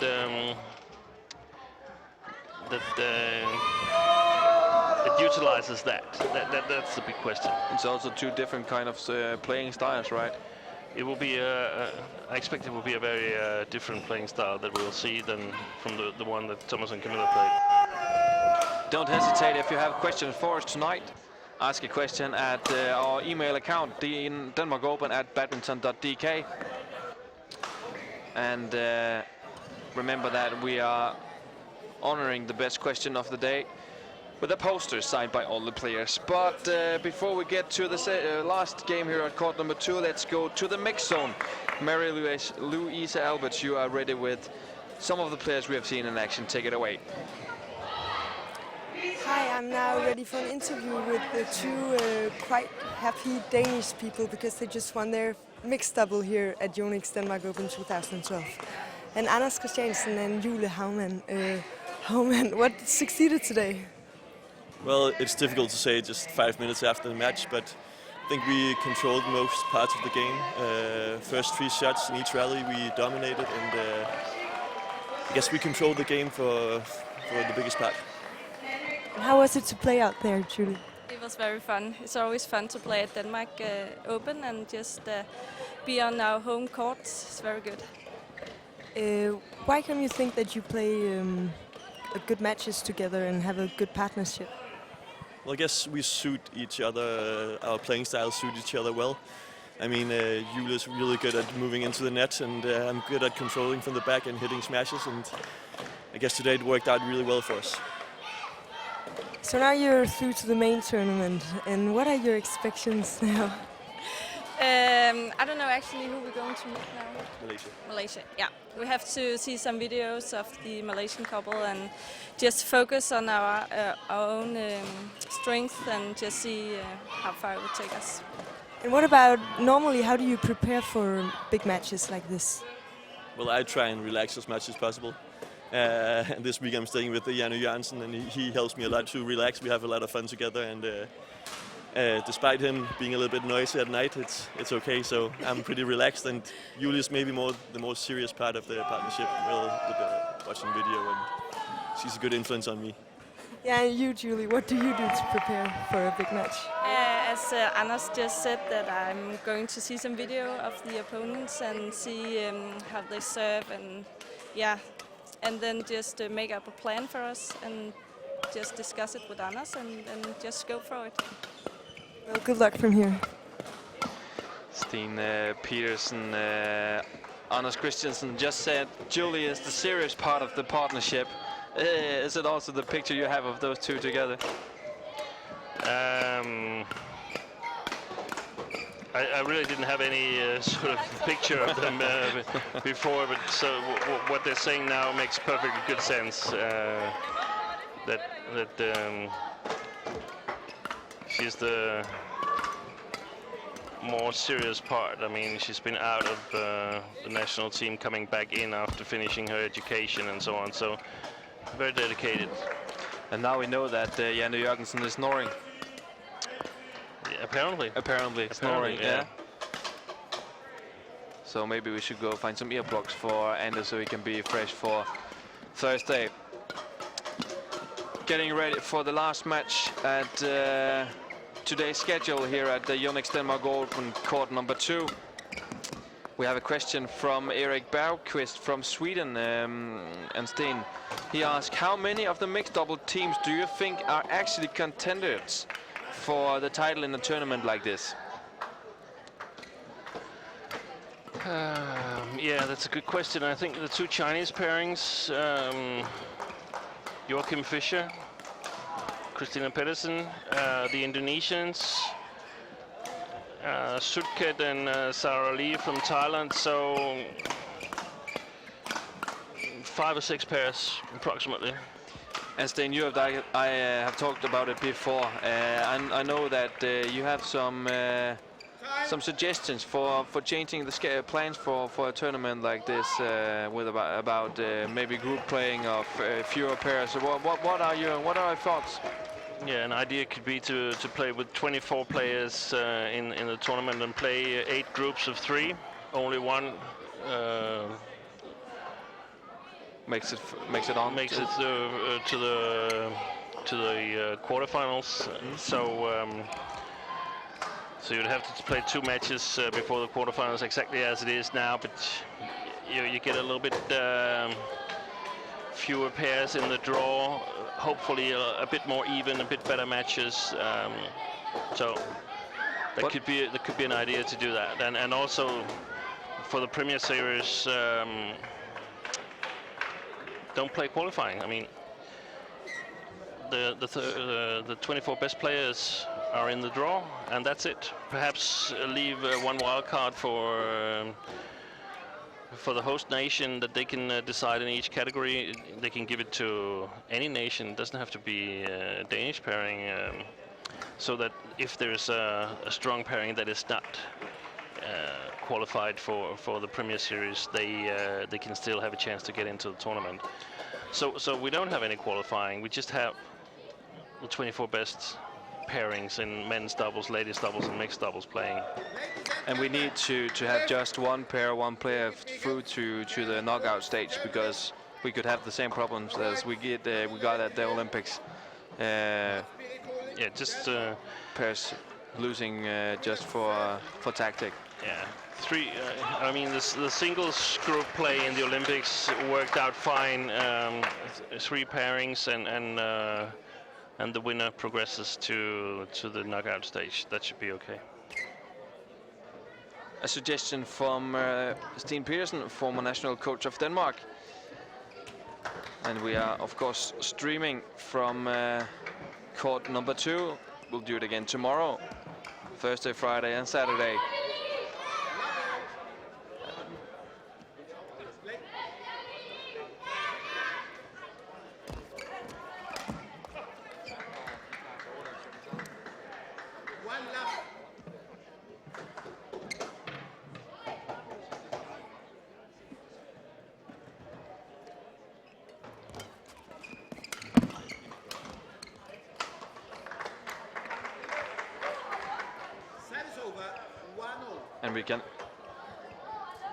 And we can expect a thriller here in the last match of the day. There's a good chance that this could be a more even match than the ones we've seen so far. Good attack here from Mads Kolding. Maybe the smallest guy in the international badminton. Yeah. Over 2 meters. Yeah. In height. And when you're that big, you have some advantages, but you also have some disadvantages. And a lot of the outcome of this match depends how good the Danes are of utilizing the advantages and how much pressure the Germans can put on his disadvantages. Excellent play here from Fuchs and Michels. What does it mean to the Danes that they got the victory in Holland last week? Probably not that much, because it was not a very strong tournament. They've won some matches together, and that's of course always nice. But this is by far the best pairing that they've met so far out of practice.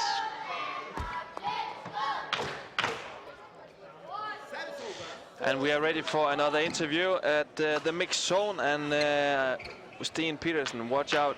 This is the woman that you previously today called the best mixed double player in the world. Marie-Louise Alberts, it's time for you to ask some great questions.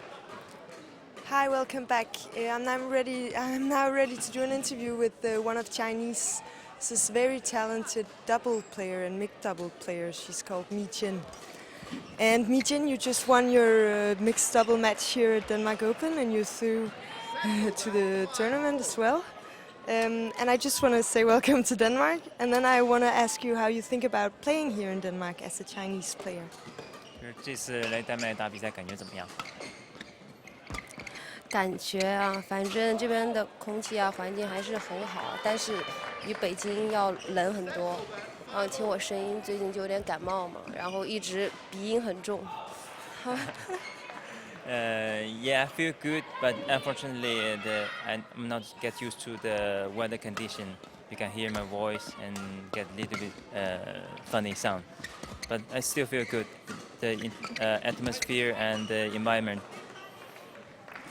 Okay, and yeah, you won your first match with your partner just 5 minutes ago. And what went well in this match? 你们刚刚赢了这场比赛，感觉这场比赛你们发挥的哪里比较好？我觉得这场比赛就正常吧，因为也是今天第一场比赛，反正对后面的比赛可能适应一下就可以了，没有太多的说很好的，反正就正常发挥吧。I think this is just a normal match for us, and it's good for a warm up and get to the good state for the rest of the matches. Okay, and then just my last question. There's a lot of people having really high expectations for you and how you play and how you do on the court. How do you manage these high expectations? 就是说很多人对你们期望都很高，你们自己感觉会有压力，或者是怎么来看待这种挺高的期望？我觉得还是把这个变成动力吧，然后希望很多人就是给我们很多的支持，然后我们也是从中，不管是成功还是失败，有很多的鼓励，然后以后会越来越好吧。谢谢他们。We take this encouragement as a motivation, so it's good for us. It's good support, and we can just try our best to win every single match. Thank you very much and good luck. And thanks to Madjen for being a part of this interview. And Steen Pedersen, 1 point lead for the Germans here at court number 2. What have you seen, do you think? Yeah, nothing surprising, but a tactical fight to get the game going the way each pair has planned. The Danes trying to attack, trying to eventually get the attack, avoid going into the defense, and the Germans trying to avoid lifting too much to the tall Danish players.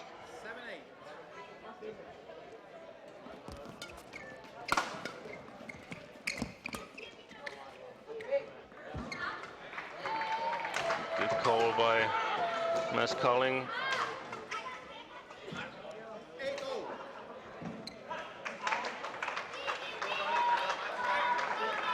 And we have seen the 3 couples who have won the first round matches here at in the mixed doubles categories, being very strong and much better than the opponents. It doesn't seem like we have a match like this right now.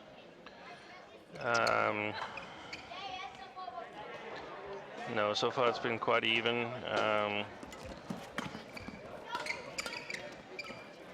think both pairs come really prepared to this match. They've won tournaments the last 14 days. Last week it was Juhl and Kolding winning in Holland. And the week before that, Fuchs and Michels won a smaller European tournament in Bulgaria. So both pairs are focused. And the players know each other. They haven't played this match before, but Kolding has met Fuchs and Michels, and Juhl has met Fuchs and Michels, so it's not new to them anymore. No, no.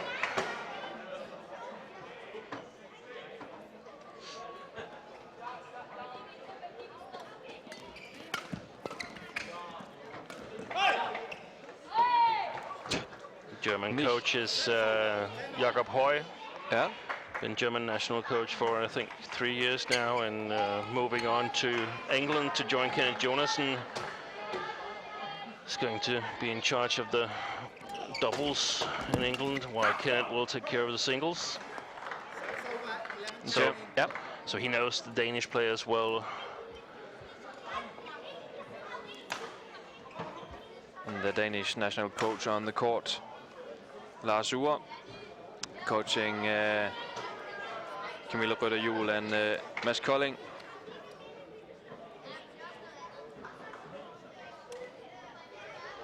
And why do you see all the Danish coaches in the international badminton? We also, as you mentioned, Kenneth Jonassen in England, Jakob Høj in Germany. We have had Klaus Poulsen in Holland. Lars Ure, the Danish national coach, has, as far as I remember, been national coach of Finland.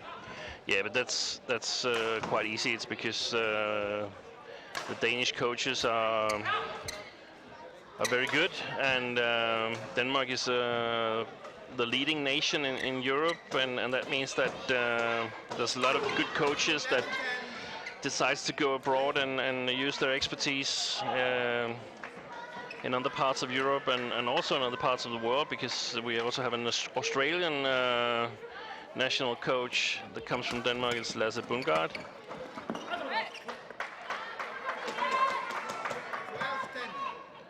As we can see here, the Germans are very strong in the flat game, trying to catch the Danes a little bit off balance.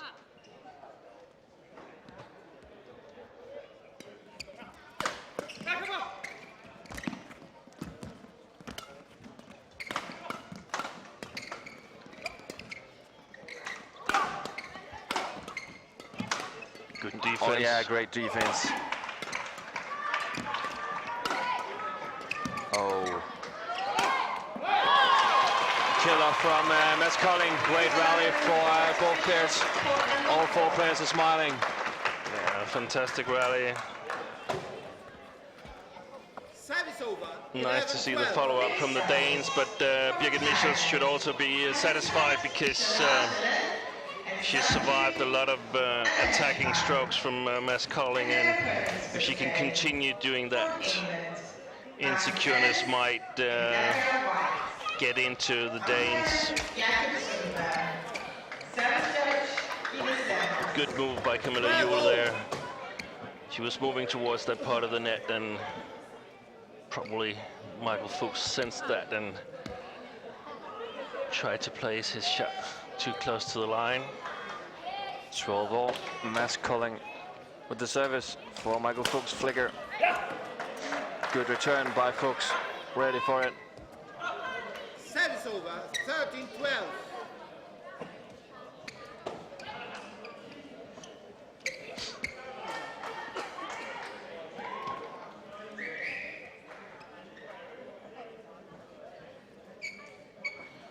Michael Fuchs, probably the most improved German player during the last 2 years. Service over, 13-0. Good. Yep. They had a really good Olympic tournament, progressing to the second round, or actually to the knockout stage, by beating two strong European pairs.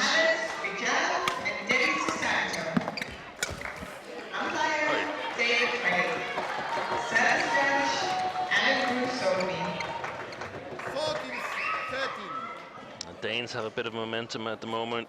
Yep. Winning 4 out of the last 5 points. Yeah, in front for the first time since 2-1. Ritter, Juhl and Kolding.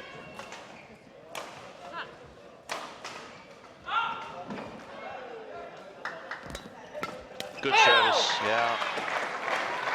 And ready on the first three. It's important always. Very, very important, especially in this game.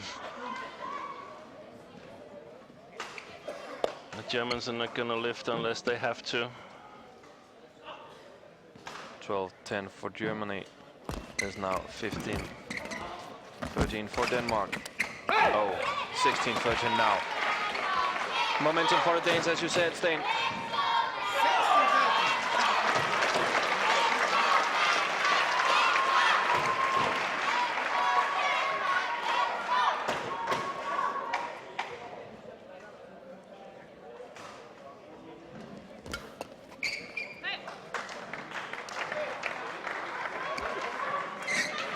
Right in the corner. Yeah. Service return from Michael Fuchs. Yeah. But that 2-point lead could be crucial for the Danes. The way I see it, they have an easier job of scoring quick points than the Germans. Nice deceptive service return from Camilla Juhl.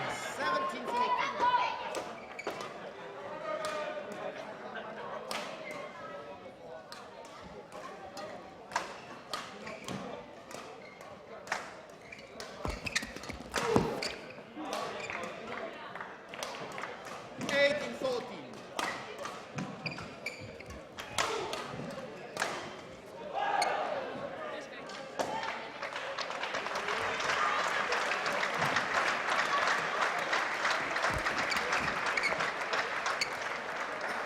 Kom igen, man. Service over, 15-18. And just for info, Sudkat Sarali from Thailand also on to the next round, beating Rasmus Bunde Line Kjærsfeldt from Denmark in 2 close sets.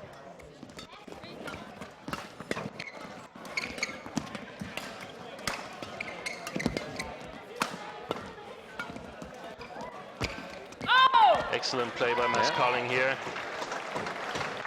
Service over, 19-15. Playing some soft touch strokes from below the net.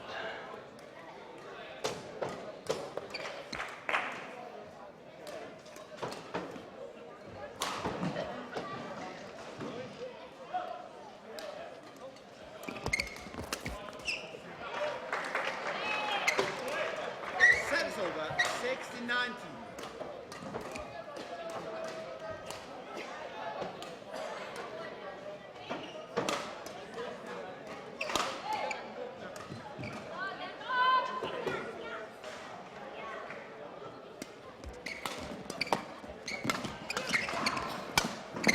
Yeah, opening the court for Fuchs. Yeah, and that's what the Germans are looking to do to the Danes. Move them and be faster and quicker.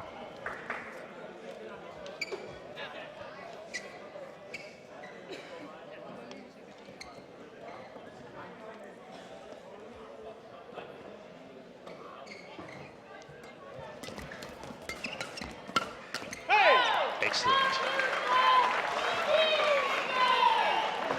Good service return from Camilla Juhl, and very, very alert, the two Danes.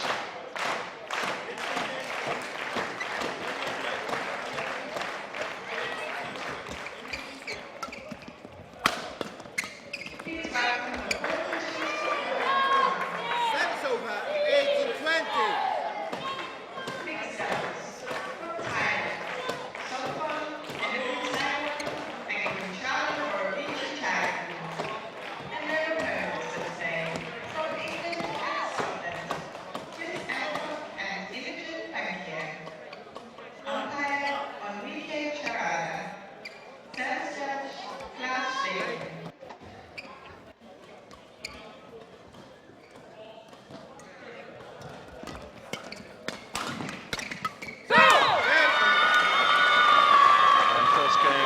To the Danish pairing, 21-18.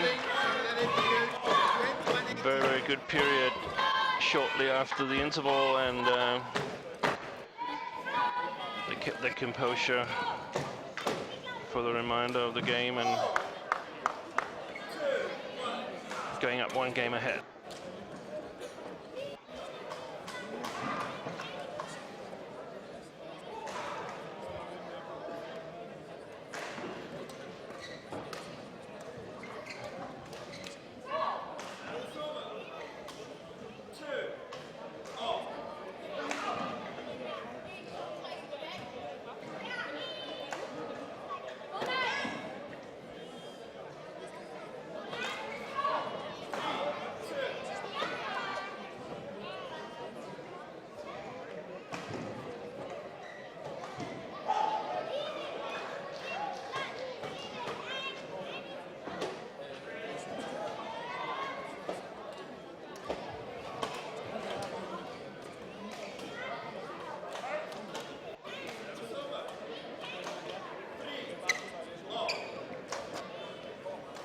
I think the Germans were a little bit unsharp in the service situation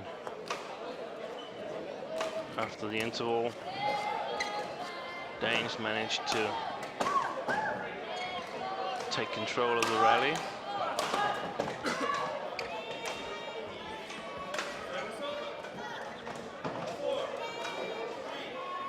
It'll be interesting to see the beginning here of the second game. can the Danes continue their good run, or have the Germans found a way to prevent them from dominating the rallies?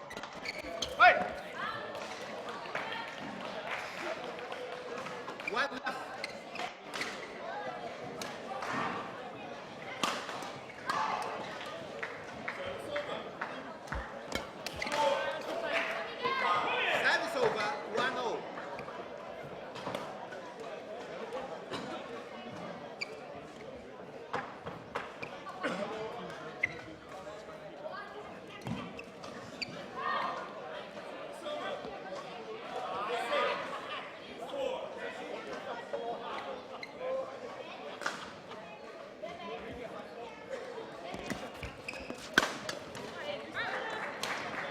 Excellent smash here from Michael Fuchs. 3-1.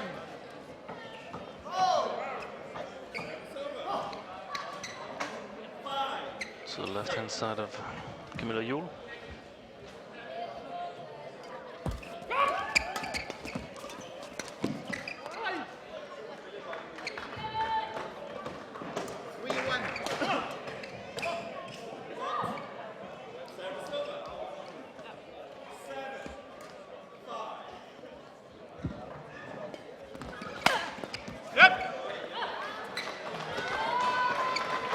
Service over, 2-3.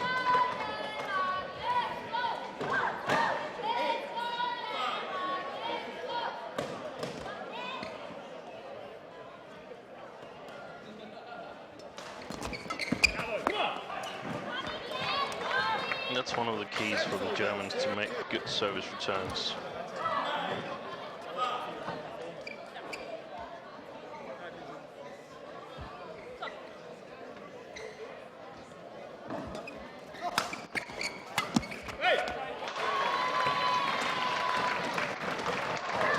Service over, 3-4.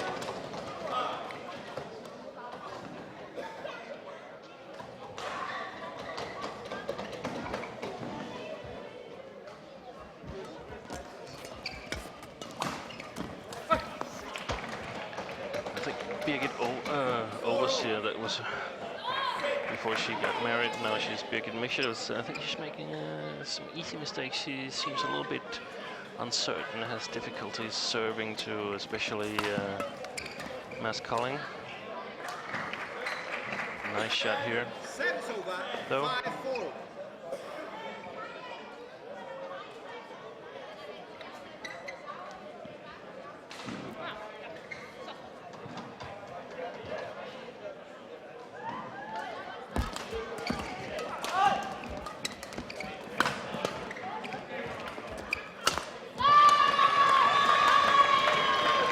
Missed out on that again.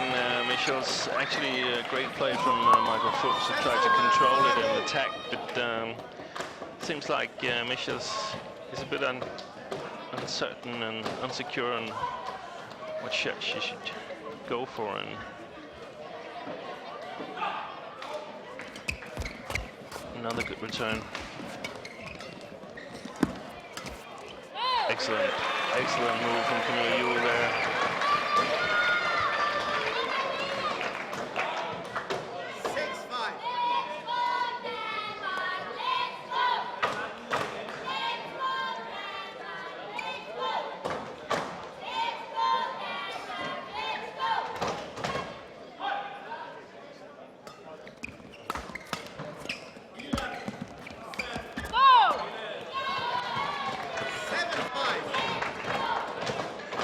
If you look at the body language of the German players, especially Birgit Michels, it doesn't seem like she believes that they can win this match. Oh, it seems like she is just quitting a bit.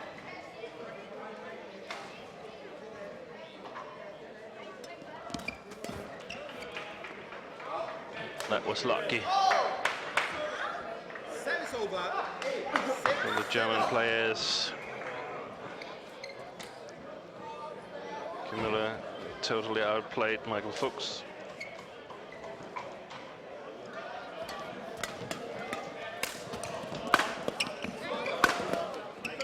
Oh. Yeah. What kind of smash was that?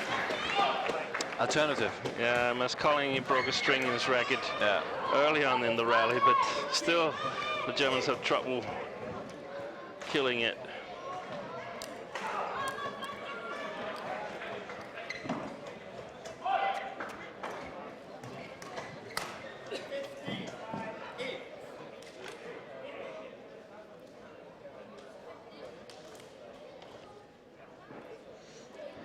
And let's take the last question for today.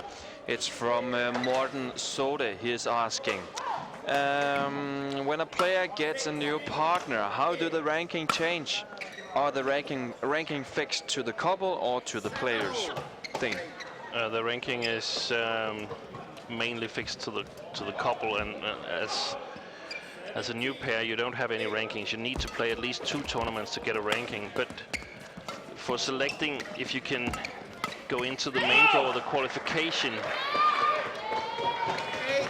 you're regarded as individual players.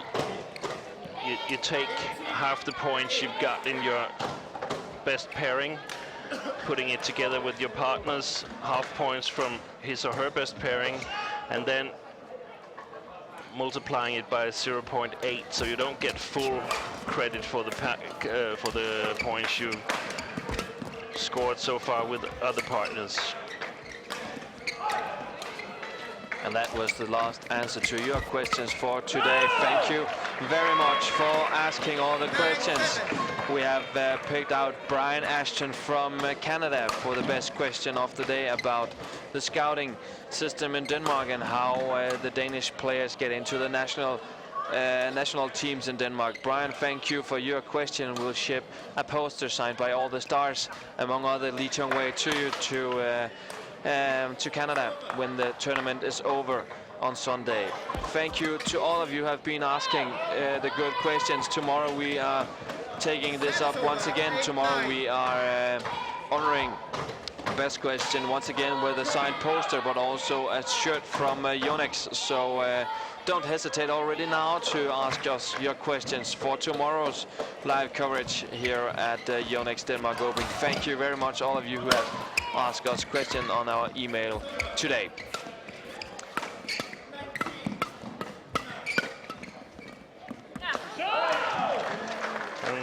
And suddenly the Germans got a bit of faith back here. They've been playing some excellent rallies, and we can see that coach Jakob Høj is cheering them on from his chair behind the court. I must admit, I'm a bit impressed by Michael Fuchs. He's been playing brilliantly here. He's developed a great touch, able to play the net, able to play the front court from difficult positions.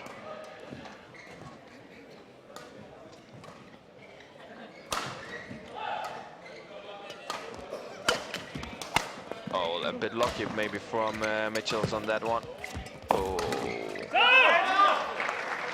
And we see some misunderstandings between the two Danes. Is that because they're a new couple, or what do you think? Yeah, I think firstly mainly because they're a new couple, but also it was a bit lucky that the Germans got that attack back. They hit the frame sometimes and the net and so on. So, but over it comes, and can be a little bit annoying sometimes. But still, they're in a fairly good position, the Danes. And let's see what's happening here after the interval. 3-point lead for Fuchs and Mitchells. Fuchs and Mitchells, who won Bulgaria International and also reached the quarterfinal at the Olympics, won Kharkov International back in 2011. And Fuchs also became runner-up in the European Championships earlier this year.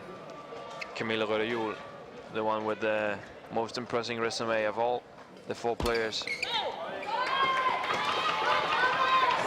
World champion back in 2009. Camilla Rødehjul. And you remember that match, didn't you? Don't you? The World Championship? World Championship back in 2009. Yeah, it was a fantastic tournament. quarterfinal, semifinal, and final, beat number 3, 2, and 1 on the world ranking. So amazing run in India for the 2 Danish players. Oh. Service over, 12-9. What does it say to you when you're looking at Camilla Røder-Juel? She won the World Championship back in 2009. She came to the knockout stage at the Olympics in 12 in London, and now she starts all over again with a new partner, new young partner. It's not even sure that they can make it to 2016 for the new Olympics. What do you think about what Camilla is doing? Yeah, there wasn't really much choice because there was nothing more left in Thomas Laborn. He gave it all and played a good Olympic tournament. So she had to start with a younger partner, and she's got a good partner. There's some possibilities in Mads. He has some very strong points, and he has some points where he needs to develop still, but no problem in that. And I also think it says a lot about Camilla and her. She really wants to play mixed doubles and badminton, because she's also playing a very good ladies doubles with Christine Pedersen. So she must like it. Definitely, she's among the top 5 players in the world. So why stop at something you're good at? In top 5. They're in a bit of trouble here now.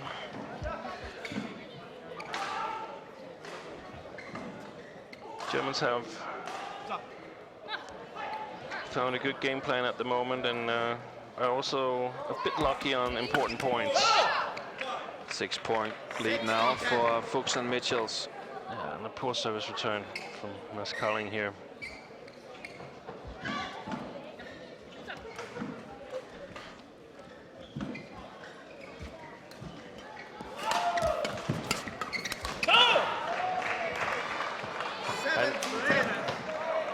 We must praise Birgit Michels for getting herself back in this game. She's got more confidence in covering the shots she's expected to cover in the German game plan here.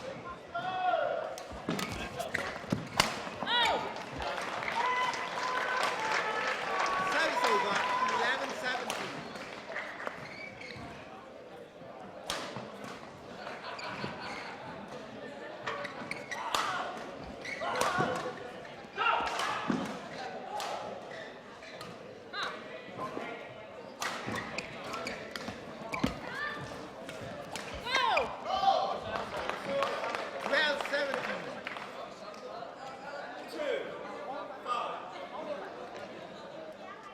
And if the Germans are relaxing too much here, I think the Danes could easily take some quick points.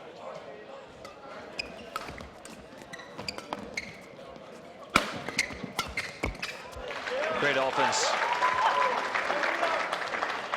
Very steep smashes from Colling opening the court, and it is difficult, isn't it, to get those deep smashes up again and around Camilla when she's standing in the forecourt. Yeah, it's very difficult.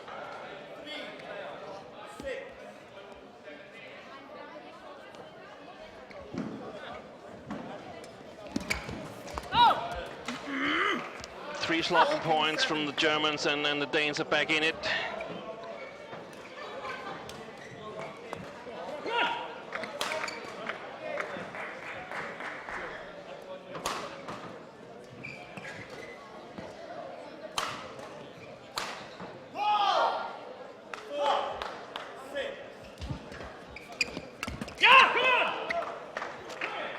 Service over, 18-14.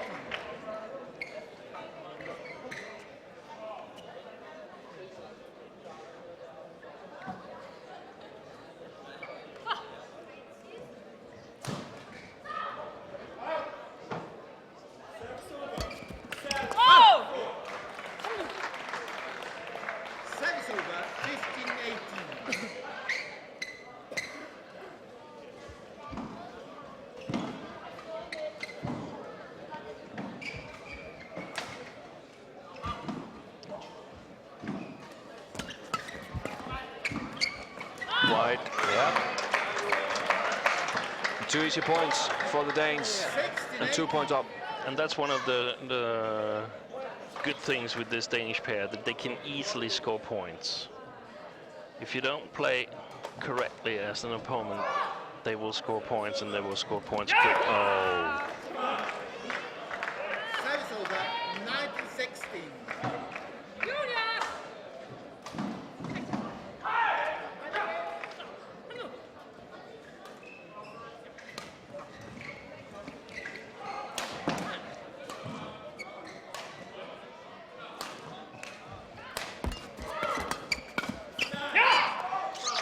Yeah, game point for Fuchs and Mitchells. Michael Fuchs, Birgit Mitchells, 20-16 against Camilla Røder-Juel and Mads Kolding from Denmark. And they were a bit lucky on the last 2 ones here.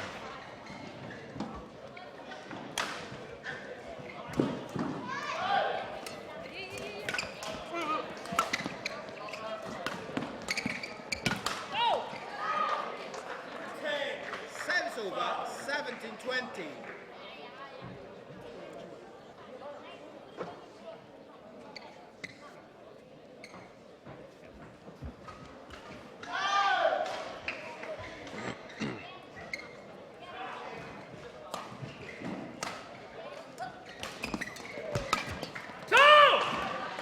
Second game for Fuchs and Mitchells, 21-17. And Sten, what do you think? What has changed? Yeah, the German game plan is working right now, and Birgit Mitchells has stepped up. I think Michael Fuchs kept the Germans in the game, and I don't know if the Danes got a little bit confident or what happened, but they cannot let the Germans control the game. I think if I were Mads and Camilla, I would try and flick a little bit more, to not because I wanted to flick, but because I don't want them to put so much pressure on the short services as they do. And then Camilla has to take charge of the net. If she's not on top of the net, she have to lift, and then they have to deal with the offense of Michael Fuchs and simply battle for the initiative in this match. And remember that we have this constant content running. We have a quiz for a Yonex shirt. So if you know the answer to this question, of course, you have the opportunity to win a shirt from Yonex. Answer to Denmark Open at badminton.dk. Where do we play this year's Yonex Denmark Open? Where do we play Yonex Denmark Open? Answer to Denmark Open at badminton.dk. An exciting third game coming up, I suppose.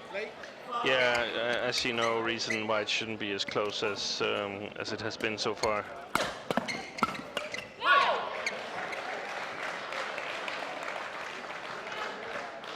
Service over, 1 left.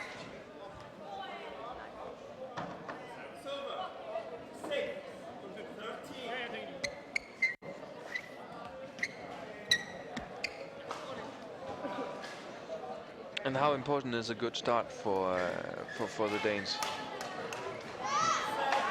I think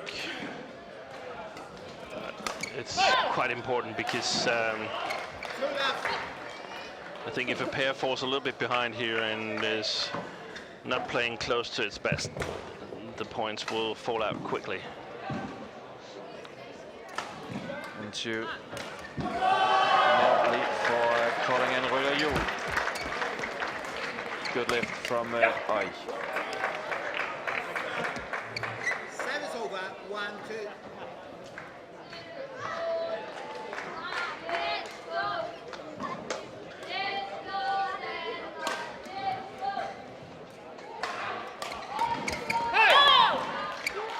Service over, 3-1.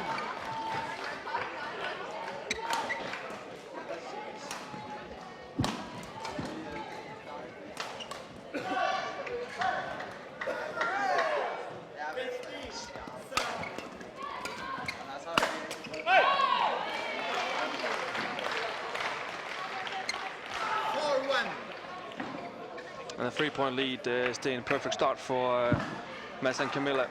Yeah. What are they doing? Right, actually. Yeah, it's pretty much about getting the initiative. There was the flick. Unfortunately, too long. But a good idea, though. Yeah, I think it's important to take a little bit of the German pressure of the Danish short services.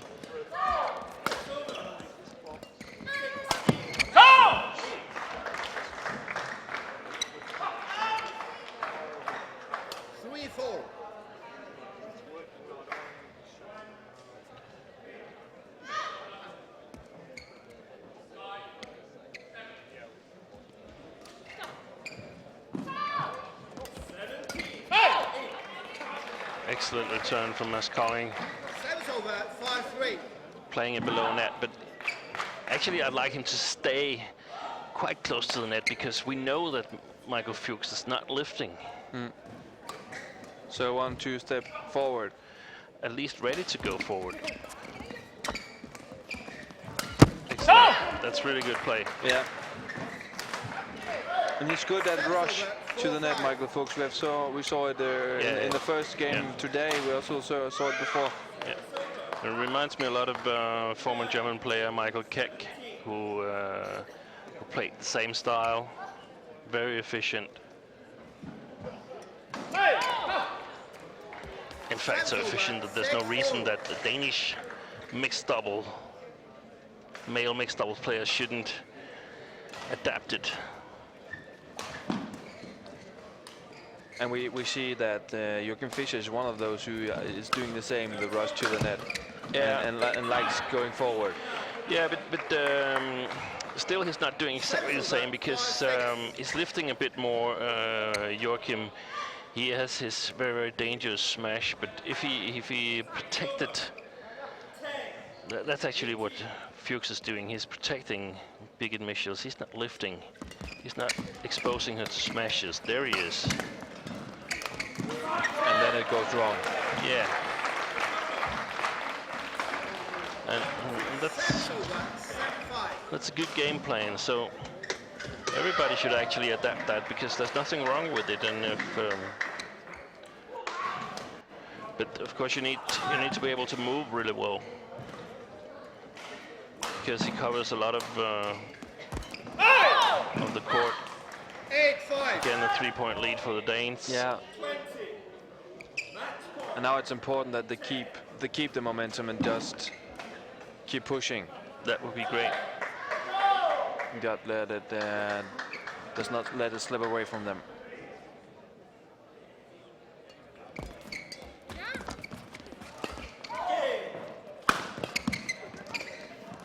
Oh, great though from.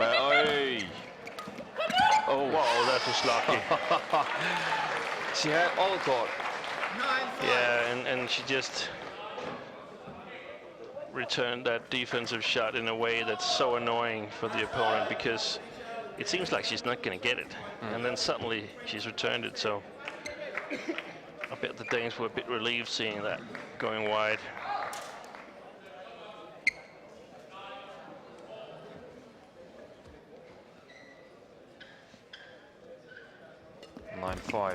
For the Danes.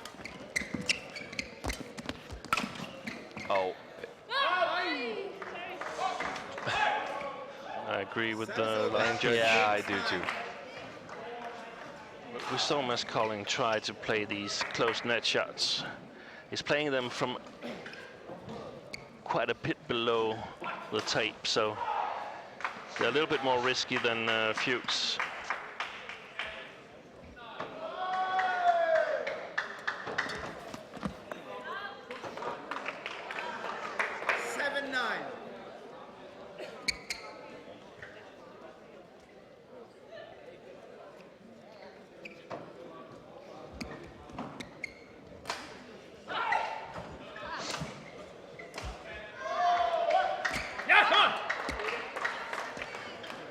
Easy points slipping away from the Danes now. Yeah. And it's a 1-point game again.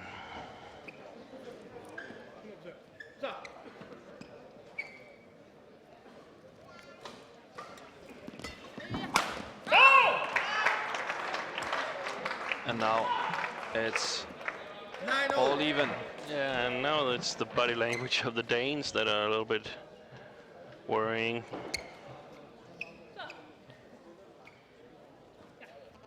Lost 3 easy points after that drive was called long from Colin. Set is over, 10-9.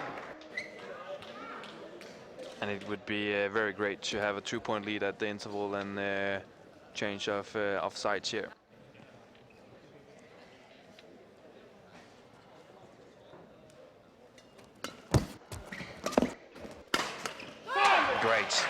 Great effort from Mads Kolding down on Michael Fuchs. And 2-point lead. If you should make a bet now, Sten, what would you do? Don't? No, I don't think I would bet on this match because I think it's a bit too unpredictable. Both pairs have had leads and blown them quite easily, so a bit too unpredictable. Of course, if the odds were right, I'd of course take it, but I don't want to predict the winner of this game here. No.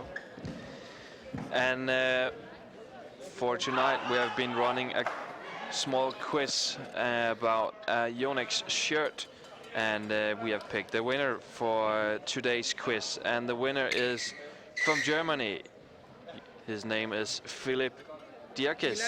He's living in Hörstel in Germany. Congratulations to you, Philip. The question for tonight was, where do we play Yonex Denmark Open? And the right answer is in Odense, in Denmark, in Fynen. Congratulations to you, Philip, and thanks for all the answers we got tonight. Tomorrow we'll be running quiz again, among other things about a Yonex shirt, posters with autographs, and a shirt from Mads Conrad Petersen, who we are going to watch on our court tomorrow night. Thank you, all of you who has been part of our covering from this tournament today. It's been a pleasure to read all of your emails, answering all of your questions, and Sten, now the big question is, who got the momentum here? It's quite even. There was a service mistake from Camilla, a return mistake from Mads, and a third shot mistake from Birgit Michels, so it's very, very tense at the moment.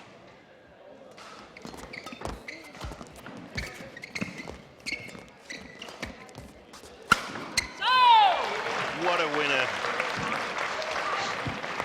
And they're doing some good stuff. Doing some... Yeah, and when it's close, it's nice to know that you're able to score these kind of points. So perhaps I'm swinging a little bit towards a Danish win here.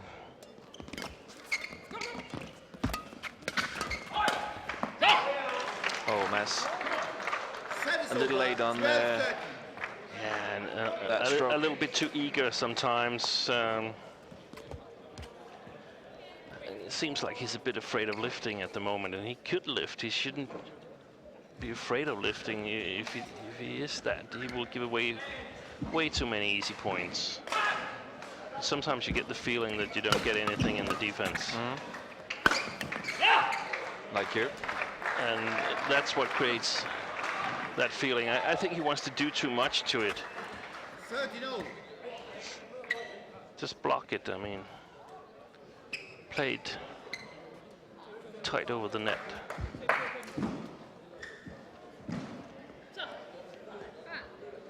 Michels, the service for Kolding. Yeah, plenty of space in the right side of the German. Service over, 14-13.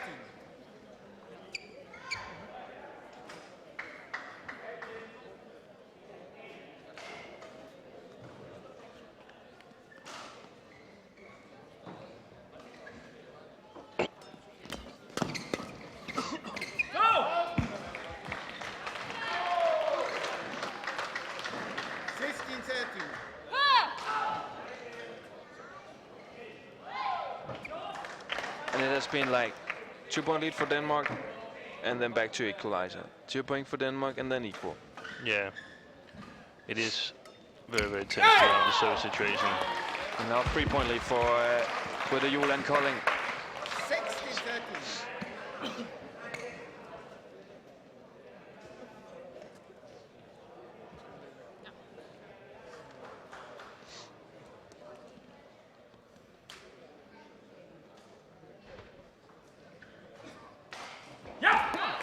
Oh. It's never good to make a service fault, but sometimes it's just worse than others. Yeah. Yeah.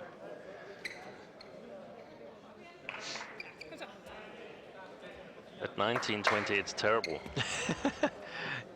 You think?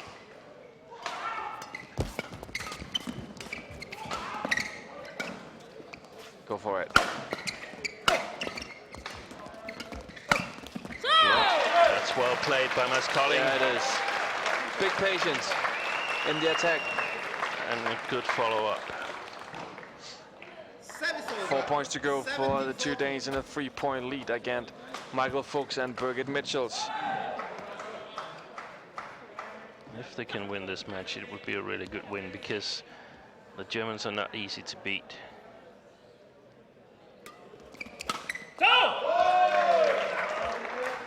Straight down the line.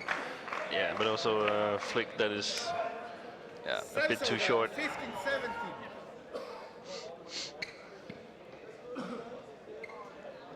The winner of this match is playing Tontowi Ahmad and Lilia Lenatia on Thursday. Tough draw for the winner of this match, but also interesting to see either the German or the Danes against the Indonesian, to see how they actually stand in this whole Premier and competition. That'll be a whole different ball game. Indeed.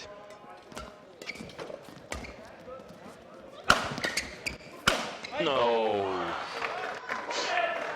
Angles, angles, angles. Service over, 6-18. He doesn't have to put that much power into the second shot. He can just keep it down. Exactly. Yeah.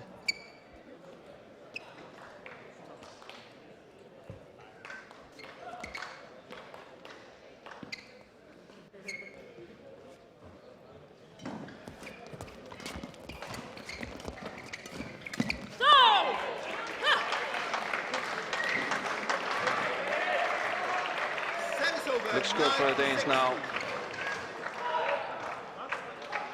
Yeah, they've been able to go sort of neck to neck since they were leading 13-11, and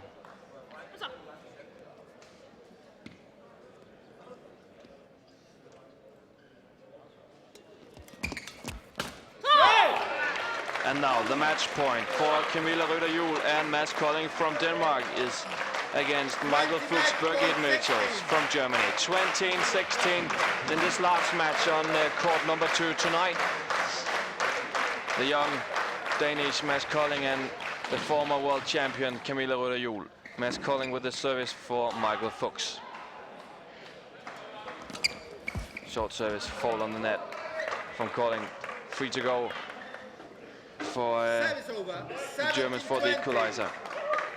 I don't believe Birgit Mitchells can serve 3 times in a row without the Danes winning 1 more points.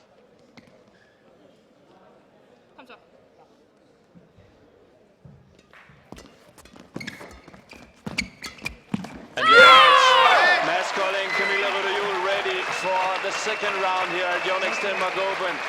They beat Michael Fuchs, Birgit Mitchells, 21-18, 17-21 and 21-17 in the first round here at Odense in Odense Sports Park. I'm a little bit impressed by those two Danes. Sten, what do you think?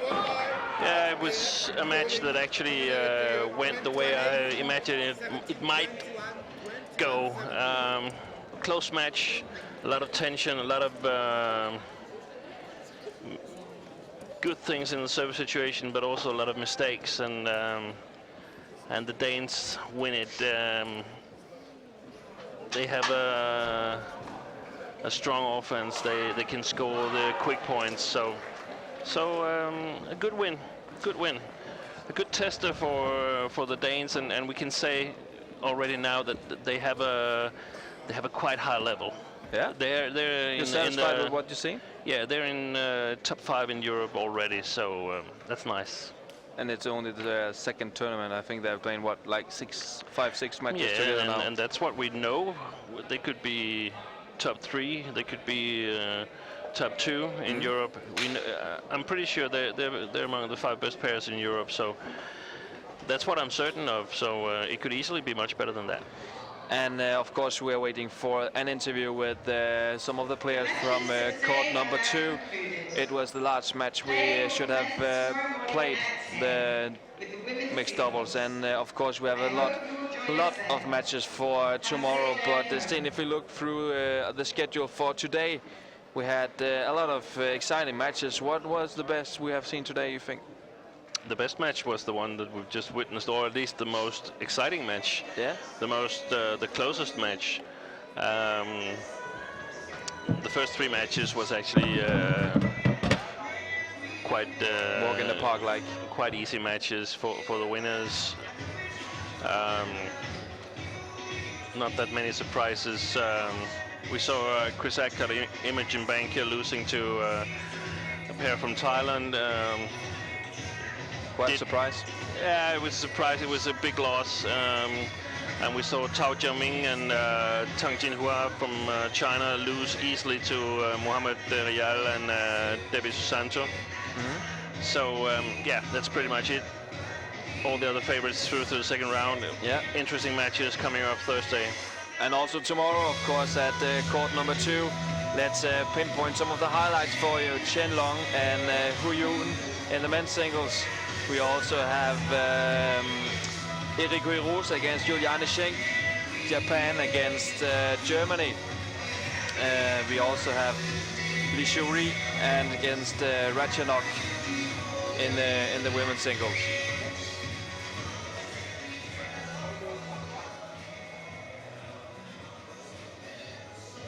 And as I said, we were waiting for an interview with one of the pairs that we have just seen on court number 2, and I know that my colleague Marie-Louise Albers, you are ready with the winning pair. Take it away.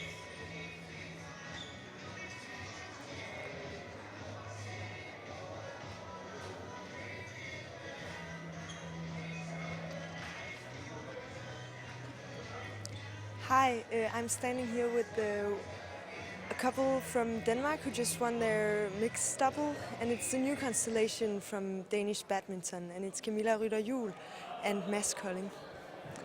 And how do you feel about the match today? Because it was a bit, well, you won the first set and then you lost quite big in the second set, and then you took it finally. But how was it out there, Camilla? Of course, it was a tricky first round for us, and again, it's our first big really test in this tournament. Of course, we played last week, but this is really something else, and the couple from Germany is a really tricky couple to play against. We have to keep focus all the time, and I think we did really good in the decider. Camilla says that it was a tricky couple. How do you put words on it, Mads? I agree. It's hard to get the rhythm against the Germans. It's important to stay in the game, no matter how big you are behind or ahead, because they never give up. So we are very satisfied with winning today. And this is your first Denmark Open together. And Camilla, you've been playing. Well, you have won it as well with another partner. But how do you see this new partnership? Of course, everything is very new for us, and we have to enjoy that we are a new couple. And every time we go on court, we are the underdogs, and that's a good thing sometimes, to try to relax and enjoy it. And of course, I hope that we can do well in the future.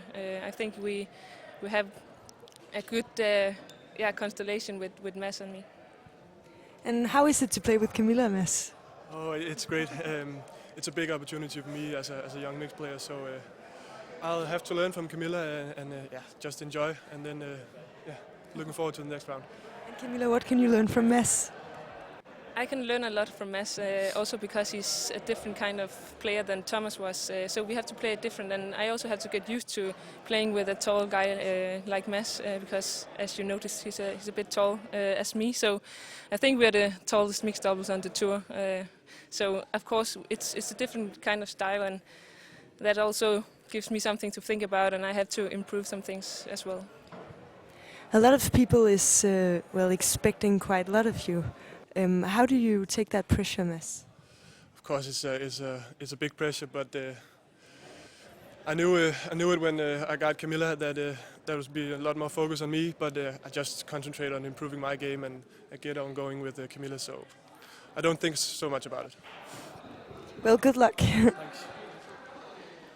And Sten Petersen, 4 meters of mixed double players, the tallest partnership on the tour. Camilla Røde, you would say it. Perfect evening for those two tonight. Yeah, that was a good test. That they